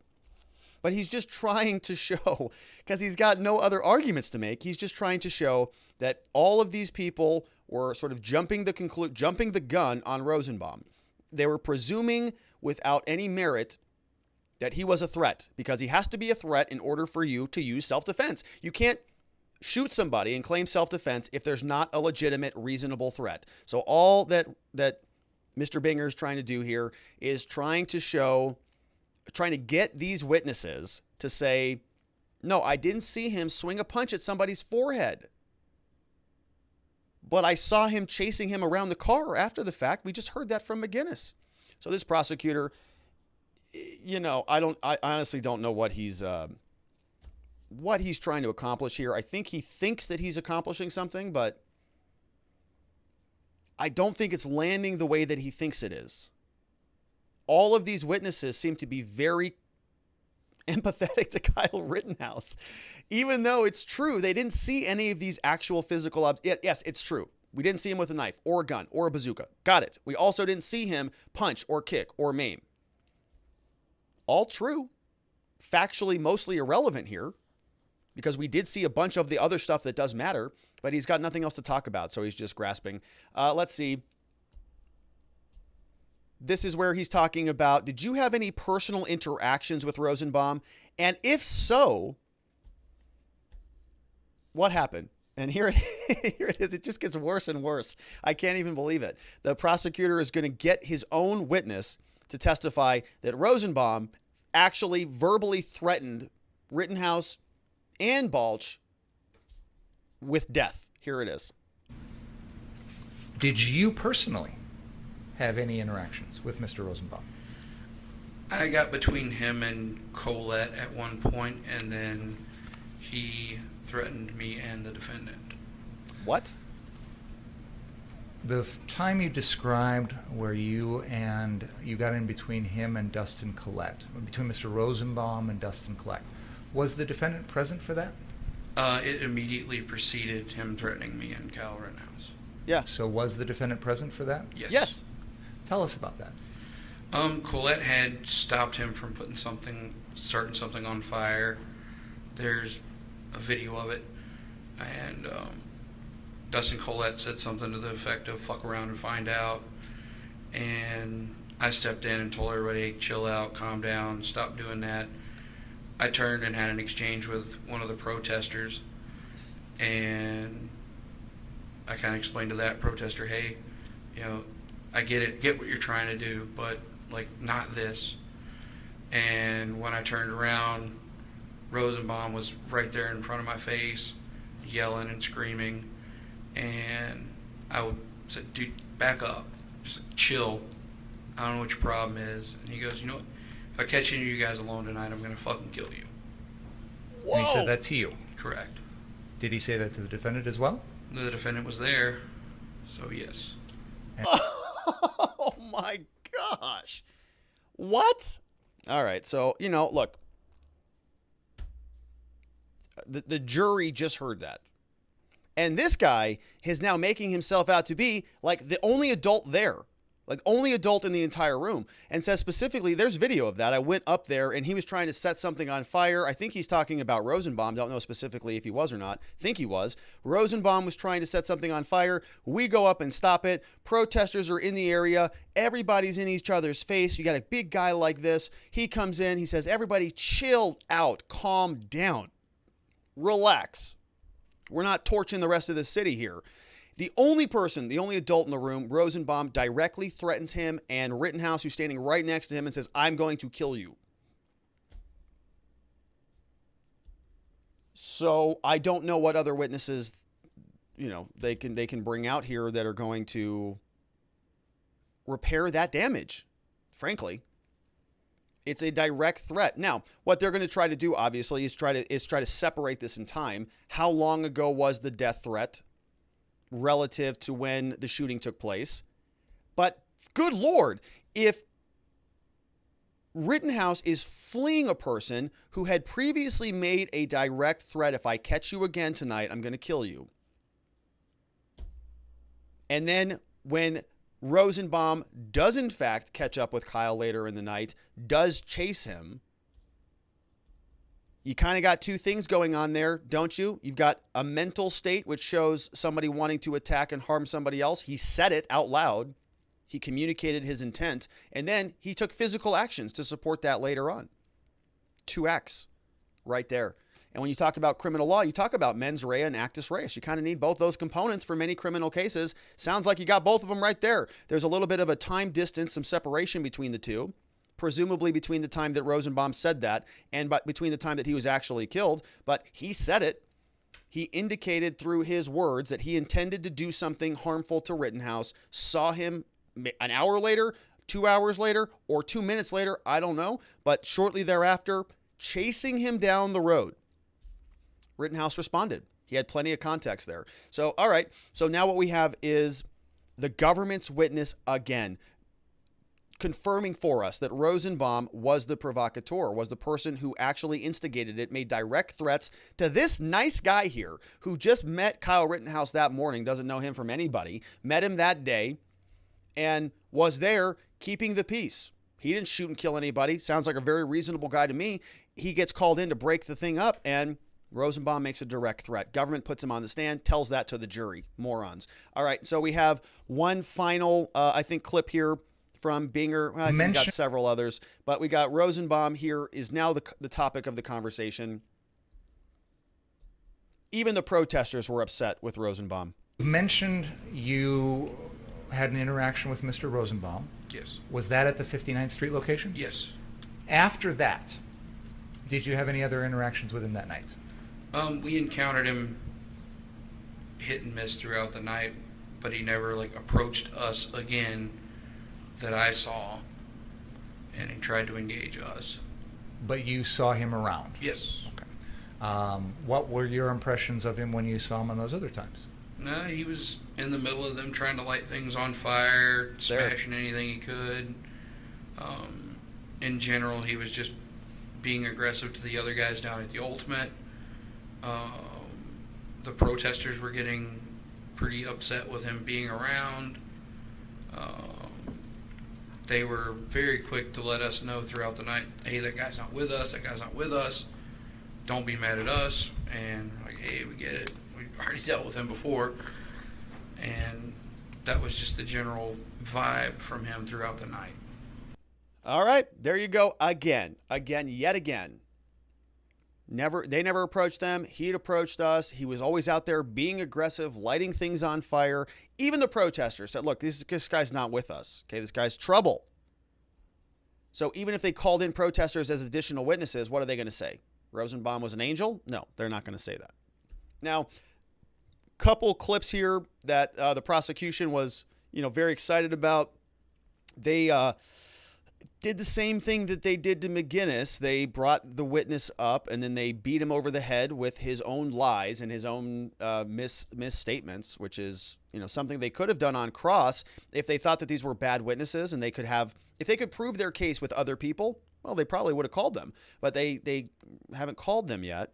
Maybe they will. Don't know who it's going to be, but unless it is overwhelming and it's consistent in a way that rebuts their first witnesses, I don't think it's going to be particularly effective. So again, Binger comes out and he's going to go, just like he did with McGinnis, he's going to come out here to Balch and say, oh, you're a liar too, aren't you? In fact, you lied directly to the media when they came up and asked you about your name, didn't you? At this location and spoke to some individuals who were from the media. Is that fair to say? We kind of got ambushed by them. Well, make it sound like they were trying to attack you. They came up and were... Yeah, they came up out of nowhere and we weren't expecting them. When you say we, who was with you? Jason Lekowski was with me. When these folks asked you your name, what did you tell them? I gave them a false name of Thomas Craig. Why did you do that? To protect my identity so that I could get out of there and figure out what was going on. Okay. So you lied? You lied to the media? Oh my goodness. So I guess what's the point of that? I guess, is this guy not credible? Is he a liar? Is he trying to cover for Kyle Rittenhouse? Well, that's where the prosecutor takes this. He says, yeah, in fact, when the media asked you to identify who Rittenhouse was, you lied to them. You didn't even tell them that you knew him. And you did, didn't you? Liar. Here's Binger. There were folks there that showed you video of what had happened that night. Yes. In those view screens, were you able to see the defendant? One of the live streamers did show me a picture of the defendant when he was laying on the ground being struck on the head, I believe, when he fired his weapon. From that, were you able to identify that that was someone that you had been with? Yes. That evening? Did you admit that? To them, no. In fact, when they confronted you on it and accused you of knowing exactly who that was, you lied to them and told them you did not, correct? Correct. And when I discussed this with you, you gave me the explanation that because you were concerned for your safety at that time? Yeah, we were surrounded by several people, and there were groups of them milling around us as well. Okay, so it's just really bizarre that the prosecutor is going this direction. It's almost like he's recognizing that the testimony is not going the way that he wants it to go, which is bizarre because it's his witness and he should have already interviewed these people. They're his witnesses, so he should know what they're going to say before he puts them on the stand. So it's almost like he's doing this like last minute ditch effort, like, oh, but you're a liar on top of everything that you just said. You're also a liar. It sounds like you're a liar too. Because what else is he trying to get out of that line of questioning? What does he want to get Balch to admit? What data can he get from this line of questioning that's going to be useful to the jury? That he lied about his name and about identifying Rittenhouse. How does that help his case at all? It doesn't. It has nothing to do with what Rittenhouse did. So it sounds like, to me, it feels like the only real reason that you would bring this up is because you want to sort of wreck your witness. Because this guy just came out and said Rosenbaum was aggressive. Rosenbaum was the person who was instigating it. Rosenbaum was the person who made direct threats to me, the witness testifying here today, and Rittenhouse, who was standing right next to me, that he was actually going to kill us. And so the prosecutor doesn't like how that testimony sounds, even though it came out of his own witness in his case in chief. So then he just comes out and just says, okay, well, I guess I'm just going to call you a liar. Now, you lied about your name. You lied about knowing Kyle. So I guess you're just a big fat liar. And so maybe we should just disregard all of the rest of your testimony today that wrecked my case, even though I shouldn't have called you, but I did. So, folks, it doesn't make any sense to me at all about why they are thinking this is a good strategy. Even if they bring out 5 other witnesses who come out and say Rosenbaum was an angel, Rittenhouse was a monster, Rittenhouse was a murderer, it directly opposes their own government, their own witnesses, and one of whom is a victim in their own case who came out here and got into it with the prosecutor over falling versus lunging. Disaster of a day. We have a little bit of cross-examination. You can see that Mark Richards doesn't even get out of his chair because the testimony was so favorable to him. It might as well have been his own witness. Here is Richards today cross-examining Balch. You and my client were present when Mr. Rosenbaum threatened you and Kyle, correct? Correct. And he specifically said if he got either of you alone, he would expletive kill you. That's correct. Any doubt about that? No doubt about that You at all. told the FBI that? Yes. And that was right after, I'm going to get his name wrong, Dustin had put out dumpster fire? Correct. It was about 20 to 30 minutes before we headed south and the shooting started. Okay, so there you go. We got one more question. Rosenbaum was a hyper-aggressive individual. So 2 things. The only thing that Mark Richards is doing here on cross is just making sure that those bad statements that came out during the government's case just sting a little bit further. He's just going to take that knife and just twist it just a little bit. Oh, Binger asked you about Rosenbaum threatening you. And you said that he said he was going to effing kill you. Can you confirm that for me again? Any doubt about that he said that? No doubt at all. And he said what? Effing kill you. Oh, and he said that to you. And Rittenhouse was right. Yes, he was. Okay, perfect. Just want to make sure one more time. Can you confirm that? Got it. Thank you for writing that down. And he's going to do it again. Let's twist this just one more time. You mentioned that Rosenbaum was hyper-aggressive. Can you just say that again for the jury? If you could, I'd appreciate it if you'd say it about 35 more times. It's very useful to me. Here's how that goes. Here that one is.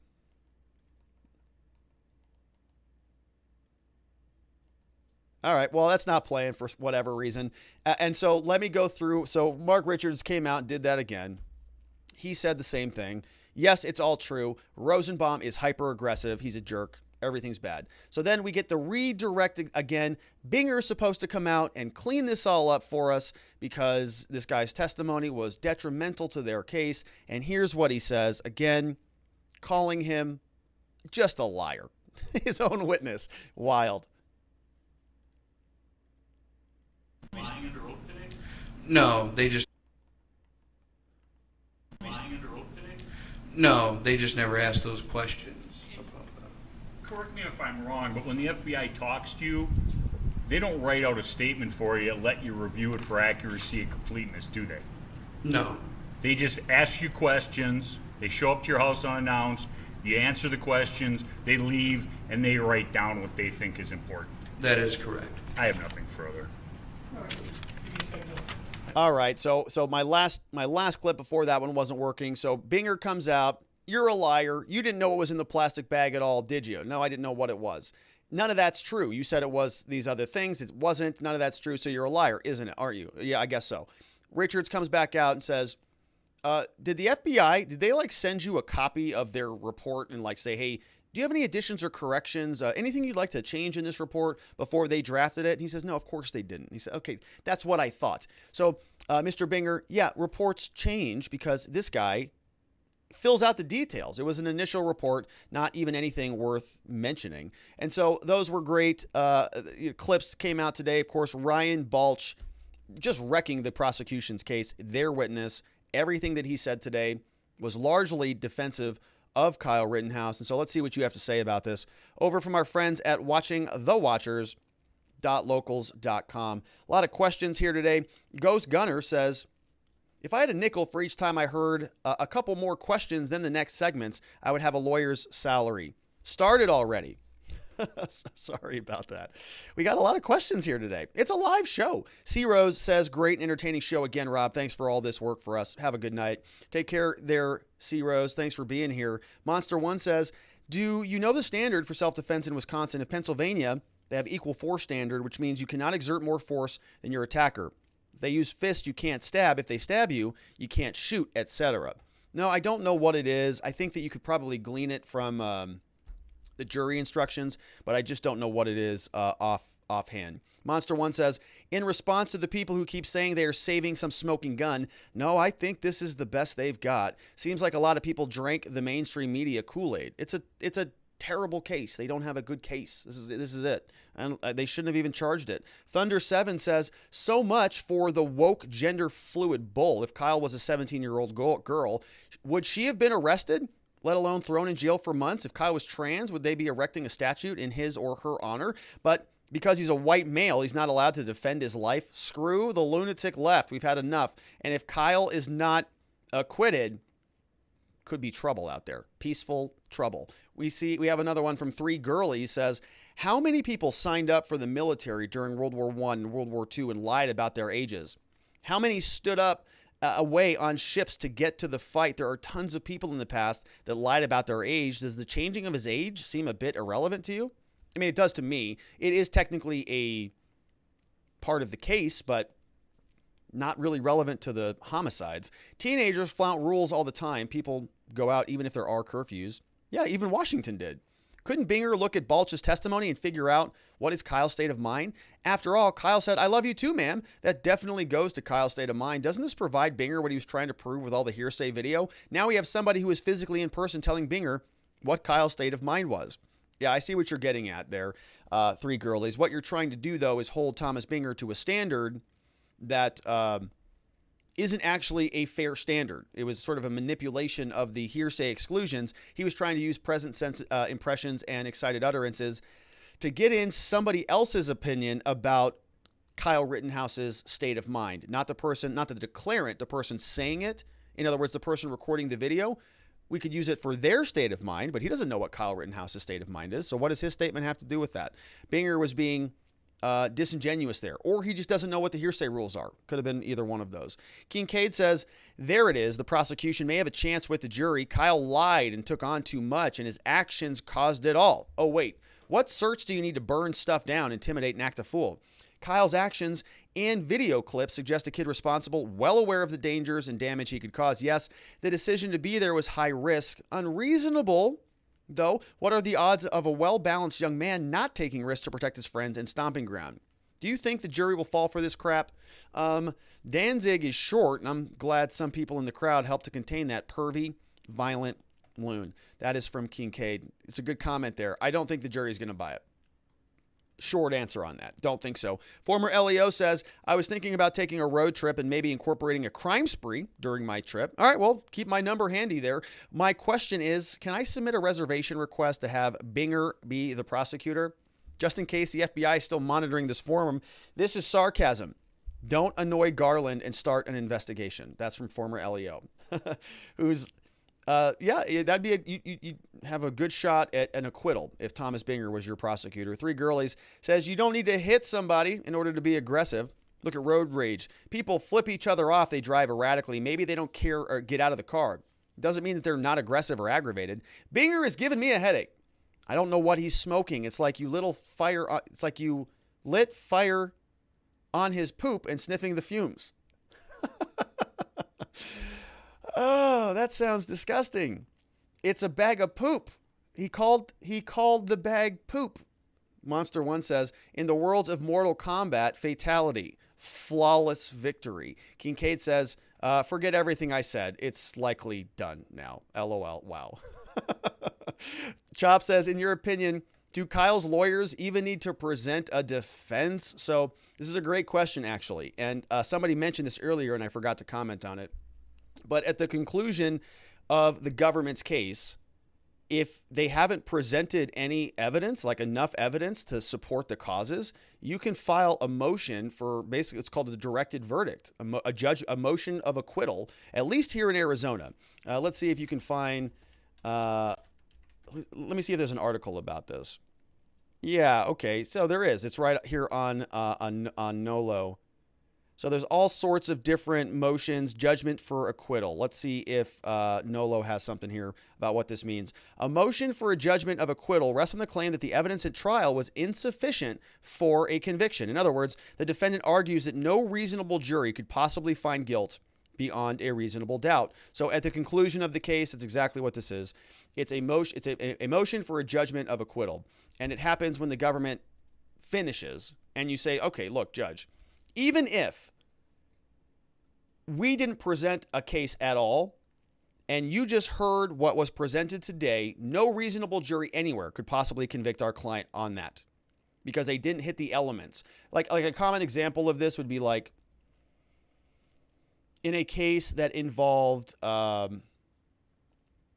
aggravated assault that led to an injury, right? Like a serious felony. It would be like if you went into trial and you talked about everything. You talked about all of the relationships and all of this stuff, but you never talked about the injuries in a trial. Talked about everything. Yeah, he punched her. It was really hard punch, really hard, hit her right in the face, all of that. Okay, it's fine, all well and good. Could be just a regular assault, but for an aggravated assault, you need some sort of additional injury. You need damage, some really hard damage in there. And so if you present all of your evidence in a trial, but not that one box, well, you missed it.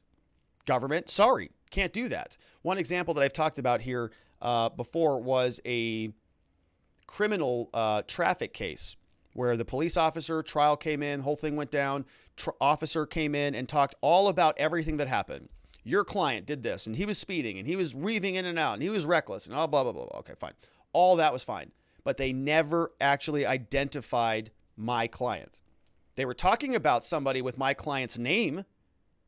Sounded like they were talking about my client, but in the course of this trial, they never actually identified him.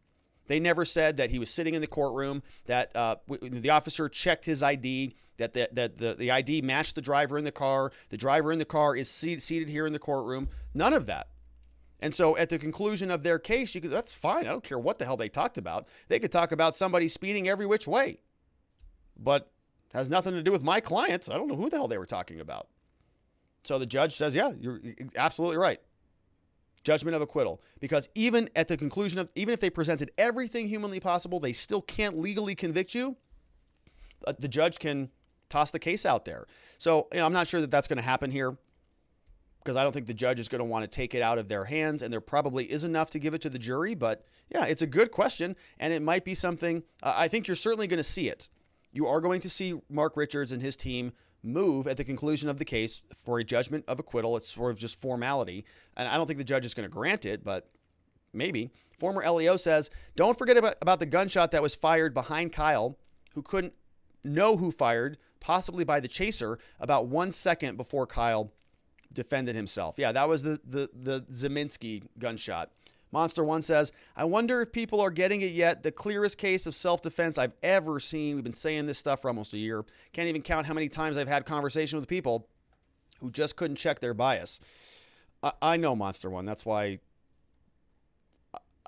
I hear you. Yeah, I hear you. I get it totally. Appreciate you being here. Ghost Gunner says, charge Rosenbaum with attempted murder. Oh, wait, you can't, because that pedophile is 6 feet under. What's the point of this prosecution? This has to be the most cut and dry criminal case I've ever invested in. I'm not a lawyer, so I only catch the interesting ones. Binger is grasping at straws. It's almost comical. Lying to the media, what a shame. Also call me Hugh Mungus. Good riddance, Rosenbaum. F around, find out. Found out he did. That's from Ghost Gunner. I think a lot of jurors are going to agree with you on that. Monster One says, was this guy under oath when he talked to the media? Not like you've got an obligation. No. Who cares if he lied? Rob, I like the normal time better. 6 p.m. Central.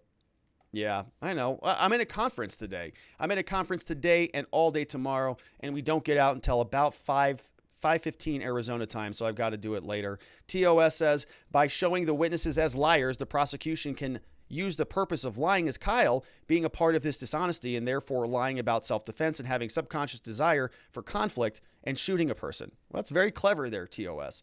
Very convoluted concoction you have there, and I like it. If you're not a lawyer, maybe you should go to law school and become a prosecutor. You'll fit right in there in Kenosha. We have, and I say that lovingly, you know that. Tree Mendes says, I have found so much more faith in humanity from this case. People like Kyle and Balch are going around trying to help the injured. I don't care what certifications they had. People going around with fire extinguishers trying to put out fires. McGinnis applying pressure to Rosenbaum's womb, helping get him to the hospital. Balch and his friend trying to treat Huber and Grosskreutz. Balch and friends trying to look out for Kyle and the other younger people at Car Sense. A lot of people just trying to help in any way they can. Kind of like the good guys in the whole thing, weren't they? Nobody likes to see the good guys go down. Greg Marat says, unrelated, but are you following the Julius Jones death row case? If you are, what are your general thoughts on it? So no, I am not. I'm not familiar with this one. Let me do a quick Google on it. American football running back, Dallas Cowboys on death row in Oklahoma. So I am not a supporter of the death penalty. I've been pretty consistent about that. But I do not know much about this, Greg. I apologize. I will take a look at it. I've got it open, and so when I'm doing some editing, I typically will read the stuff that comes in through recommendations. So thank you for that. But yeah, I'm not a fan of the death penalty. I don't think that it is the right policy decision for a whole slew of reasons, but outside the scope of the show today. But I'll take a look at that, Greg. Thanks for sending it. Let's see. Perry Masonary says, when will Nadler's dirty diaper be full? It's a good question. I think yesterday we learned that Nadler's diaper was up to like 33 pounds. I mean, it's like getting bigger every day. It's kind of got its own gravity now.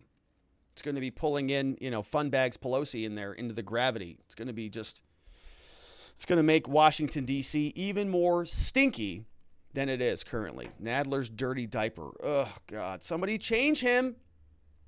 Rob's racist lamp is here. Oh, the lamp, did it just go out? Robs, was your sign falling or was it reaching?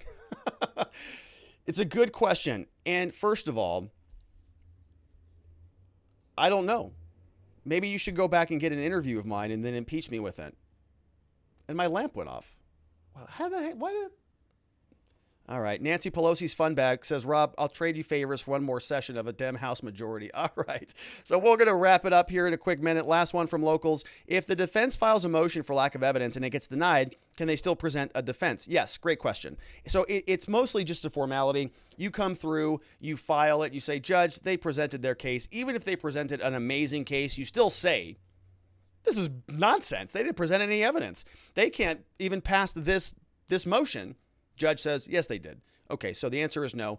You present your case and you take it from there. So that's all going to continue on. I'm sure the trial was not going to be over on a judgment of acquittal from this judge. Although this judge, maybe, I don't know. Let's see what came in over from YouTube before we wrap it up for the day. We had a couple over here. Mutton Chops got that one. Christopher says, agreed. Binger seems to be grasping for straws. Curious if that will change with different witnesses. I don't think so. I think it's just a bad case, bad facts. C. Reed says, hi, Rob. Methinks the prosecution has something huge to convict. This junk is just to get to the defense to underestimate. John Dick says, seems like the prosecutor is trying to make a case that Rittenhouse, knowing the 24th was so chaotic, had no other reason to be in Kenosha other than to instigate. Therefore, there was no self-defense. I think you're exactly right, Jonathan Dix. That was exactly what they wanted to do. And my Chrome just crashed. I believe that we're still recording. We're still broadcasting. So let me open up all my screens again. Can somebody just confirm for me in the locals chat that we're still broadcasting alive and well so that I can continue on? And I think that we're still good. All right. Donette says that you can see me. Very cool. All right. So I opened up all my stuff. All right. Jonathan Dix, we got that. Yeah, I think you're exactly right that the government was trying to show that Rittenhouse was the instigator. If that happens, you lose the right to suddenly turn around and claim self-defense. I don't think that they're going to be able to make that case, though. Bristol says, how did Zeminski avoid charges as an accessory, considering he fired the shot that caused this? Isn't it akin to yelling fire in a theater?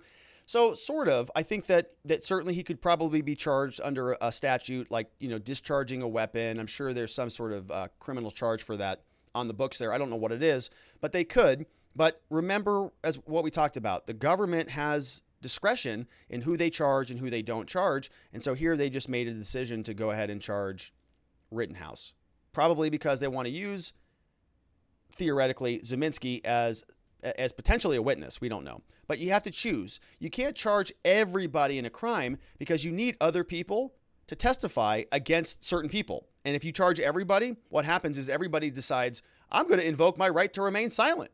And nobody talks, and you can't convict anybody. So you have to sort of pick and choose to some degree. Brad Bowers says, if Kyle was found innocent of the charges, can you still join the military? Hate to see the kids' dreams ruined over this. I would imagine, I would think so. I think that they're probably going to be more concerned about a conviction. But I don't know. I don't really know military, how that might overlap. Thanks for the support there, though, Brad. We've got John Stern says, we can analyze the prosecution and the defense all day, but it still comes down to the jury decision. How much can we really predict the outcome of the trial? It's a good question, John. I think that, you're right to some degree. There is, maybe you look at it like a bell curve, probably can guess, but that's it. It's kind of a guess. I think in this case, everybody's ultimately shooting from the hip. I talk about it with jury selection. You can only really know so much about a person, and we don't know much about these people at all.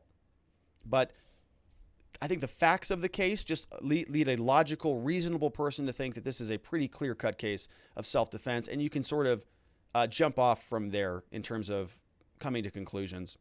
That was from John Stern. Thanks, John. A couple more before we jump out. Butt Naked Gamer says this decision is going to impact the rest of the country because the rest of the country is watching and we are generations into the information age. Yeah, I agree with that, Butt Naked. I think that sort of in the court of public opinion and the minds of society, we are all going to look at this. And it is going to cause a lot of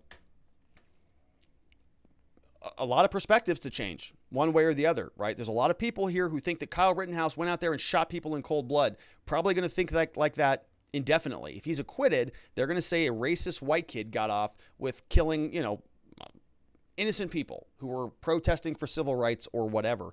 And so who knows what that does? Who knows if that sort of swings the pendulum? We get a bunch of, Betos out there screaming about gun laws. That might be the natural consequence of an acquittal. I don't know. What does a conviction do? That sort of awakens an entirely different beast here of Americans that believe in the Second Amendment, believe in the preservation of your right to self-defense in the face of adversarial circumstances. And so that might have a whole different cascade of consequences. So you're absolutely right, Butt Naked Gamer. When I was talking about this having minimal consequences, that is legally in the court of law, practically speaking. In other words, Arizona, we don't have to change anything because of some case in Kenosha.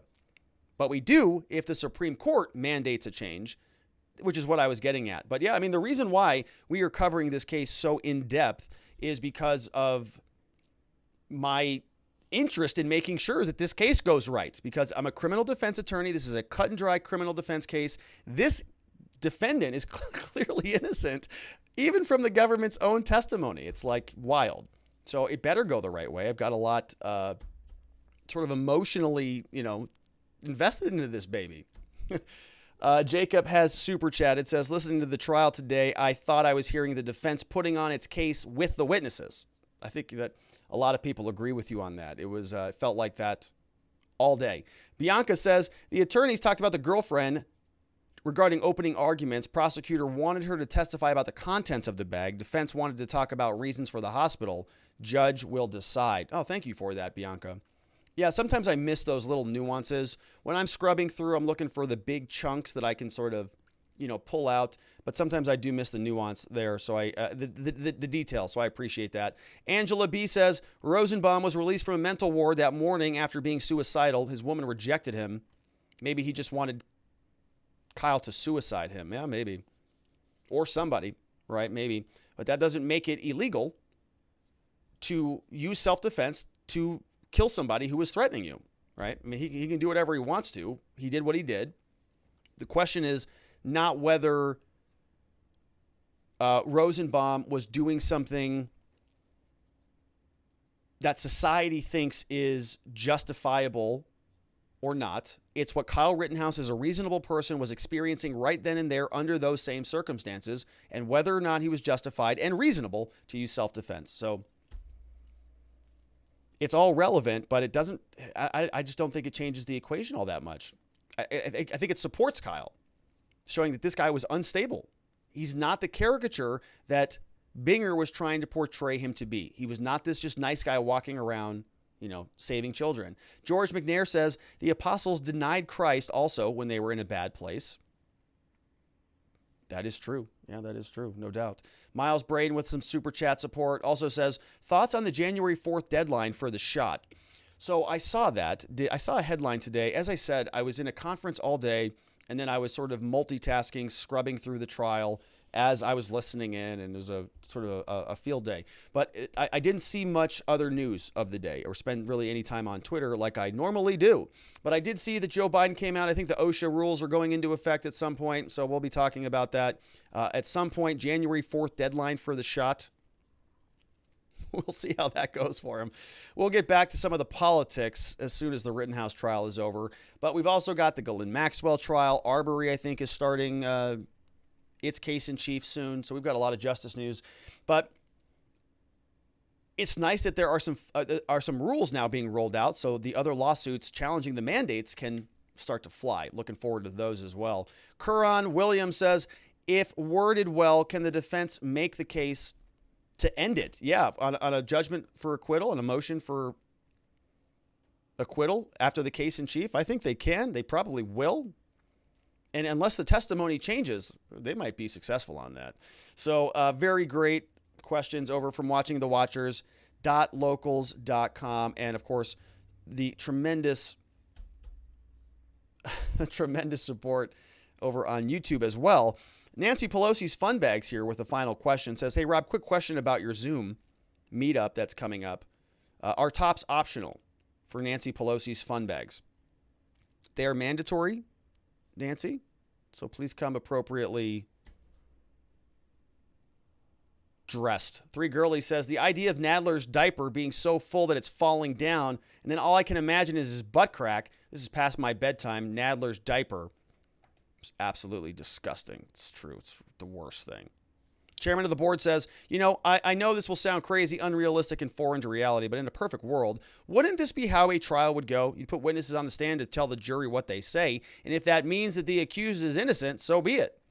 Of course, if those questions are asked and answered before the trial, the charges never get filed. So my question is the prosecuting attorney the same guy that decided if they would charge Kyle in the first place?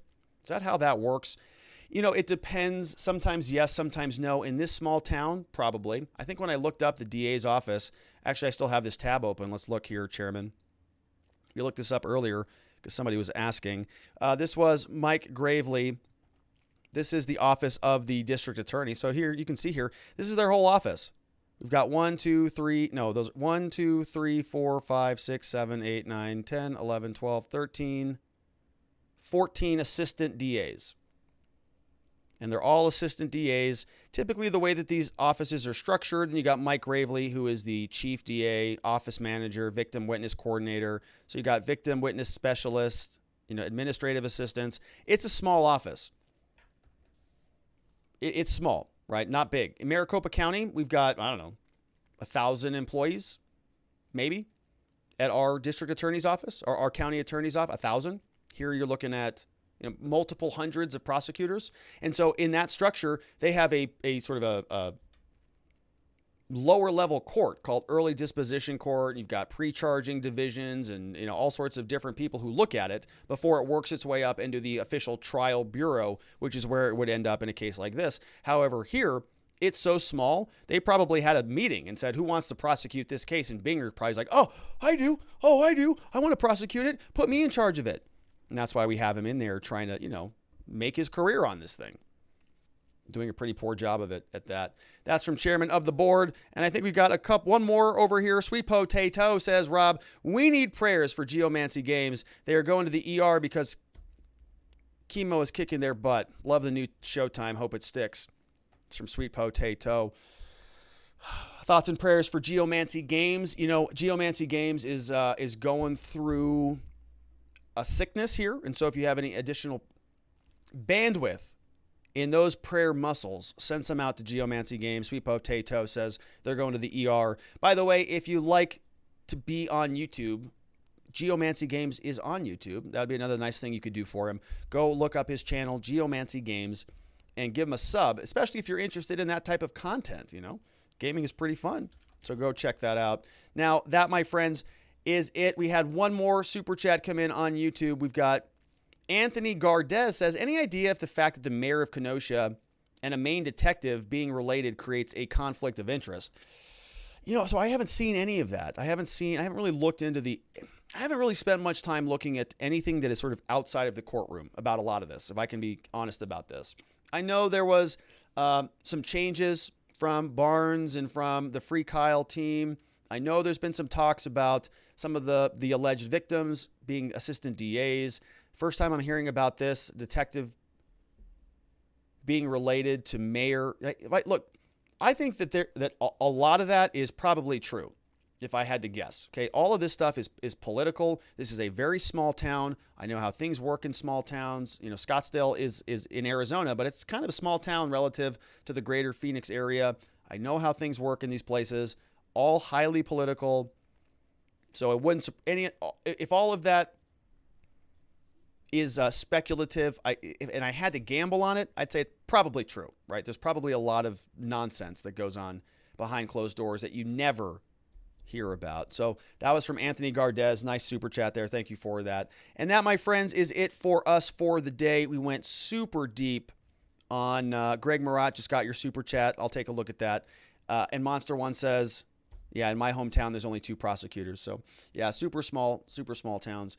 That, my friends, is it for us for the day. I want to thank you so much for being a part of the show. Went super long today on the Rittenhouse stuff. 3:21. Woo!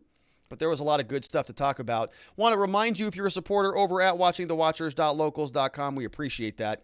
Big welcomes to G Nonsense. We've got Frap Bod in the house. Flea J, welcome to the community. We got Bad Guy 24, Cece, very clever name, Mind Magician, C Rose, Hyperspectral, Aaron Caroline, all joined us at watchingthewatchers.locals.com. We've got our monthly meetup that you heard us talk about a little bit earlier. Saturday, November 6th, 7 to 8 p.m. Eastern Time. If you want to join us, I'm going to post the registration link tonight or first thing tomorrow. watchingthewatchers.locals.com. And that, my friends, is it for us for the day. We are going to be back here, same time, same place tomorrow. We're going to do it at the same time tomorrow because I've got my conference all day. I'll be done about 5:15 or so, and then we'll be able to come in here and we'll close out the week with our final day of Rittenhouse. I'm also going to be keeping an eye out, looking around to see if I can connect with some of the other people who are covering the case. I'd love to connect with Ricada. I've been talking to Joe Neerman, Good Logic, and so we'll see if we can sort of reconnect maybe this weekend when there's some additional time for all of us to do that. So tomorrow, it's going to be, again, 6 p.m. Arizona time. We're going to go live across all the different streams. So we'll be back live on YouTube, be back live across the board because it's a late show. And so I'll see you guys back here, 6 p.m. Arizona. That means if it's 6 p.m. in Arizona, that means it's 7 p.m. Mountain, because we're in Pacific still, right? It's not the 7th yet. We're still in, it's not daylight saving. Arizona doesn't change, so I got to rethink this through every year multiple times. 6 p.m. Arizona time, 7 p.m. Mountain, 8 p.m. Central, 9 p.m. on the East Coast, and for that one Florida man, my friends. Thanks so much for being a part of the show. If you're new here, would love it if you subscribe. Would love a thumbs up before you get out of here. Would love it if you check this out at watchingthewatchers.locals.com. Otherwise, would love to see you back here tomorrow, 6 p.m. Arizona time, 9 p.m. on the East Coast for that one Florida man. Everybody else, have a tremendous evening. Sleep very well, my friends. I'll see you right back here tomorrow. Bye-bye.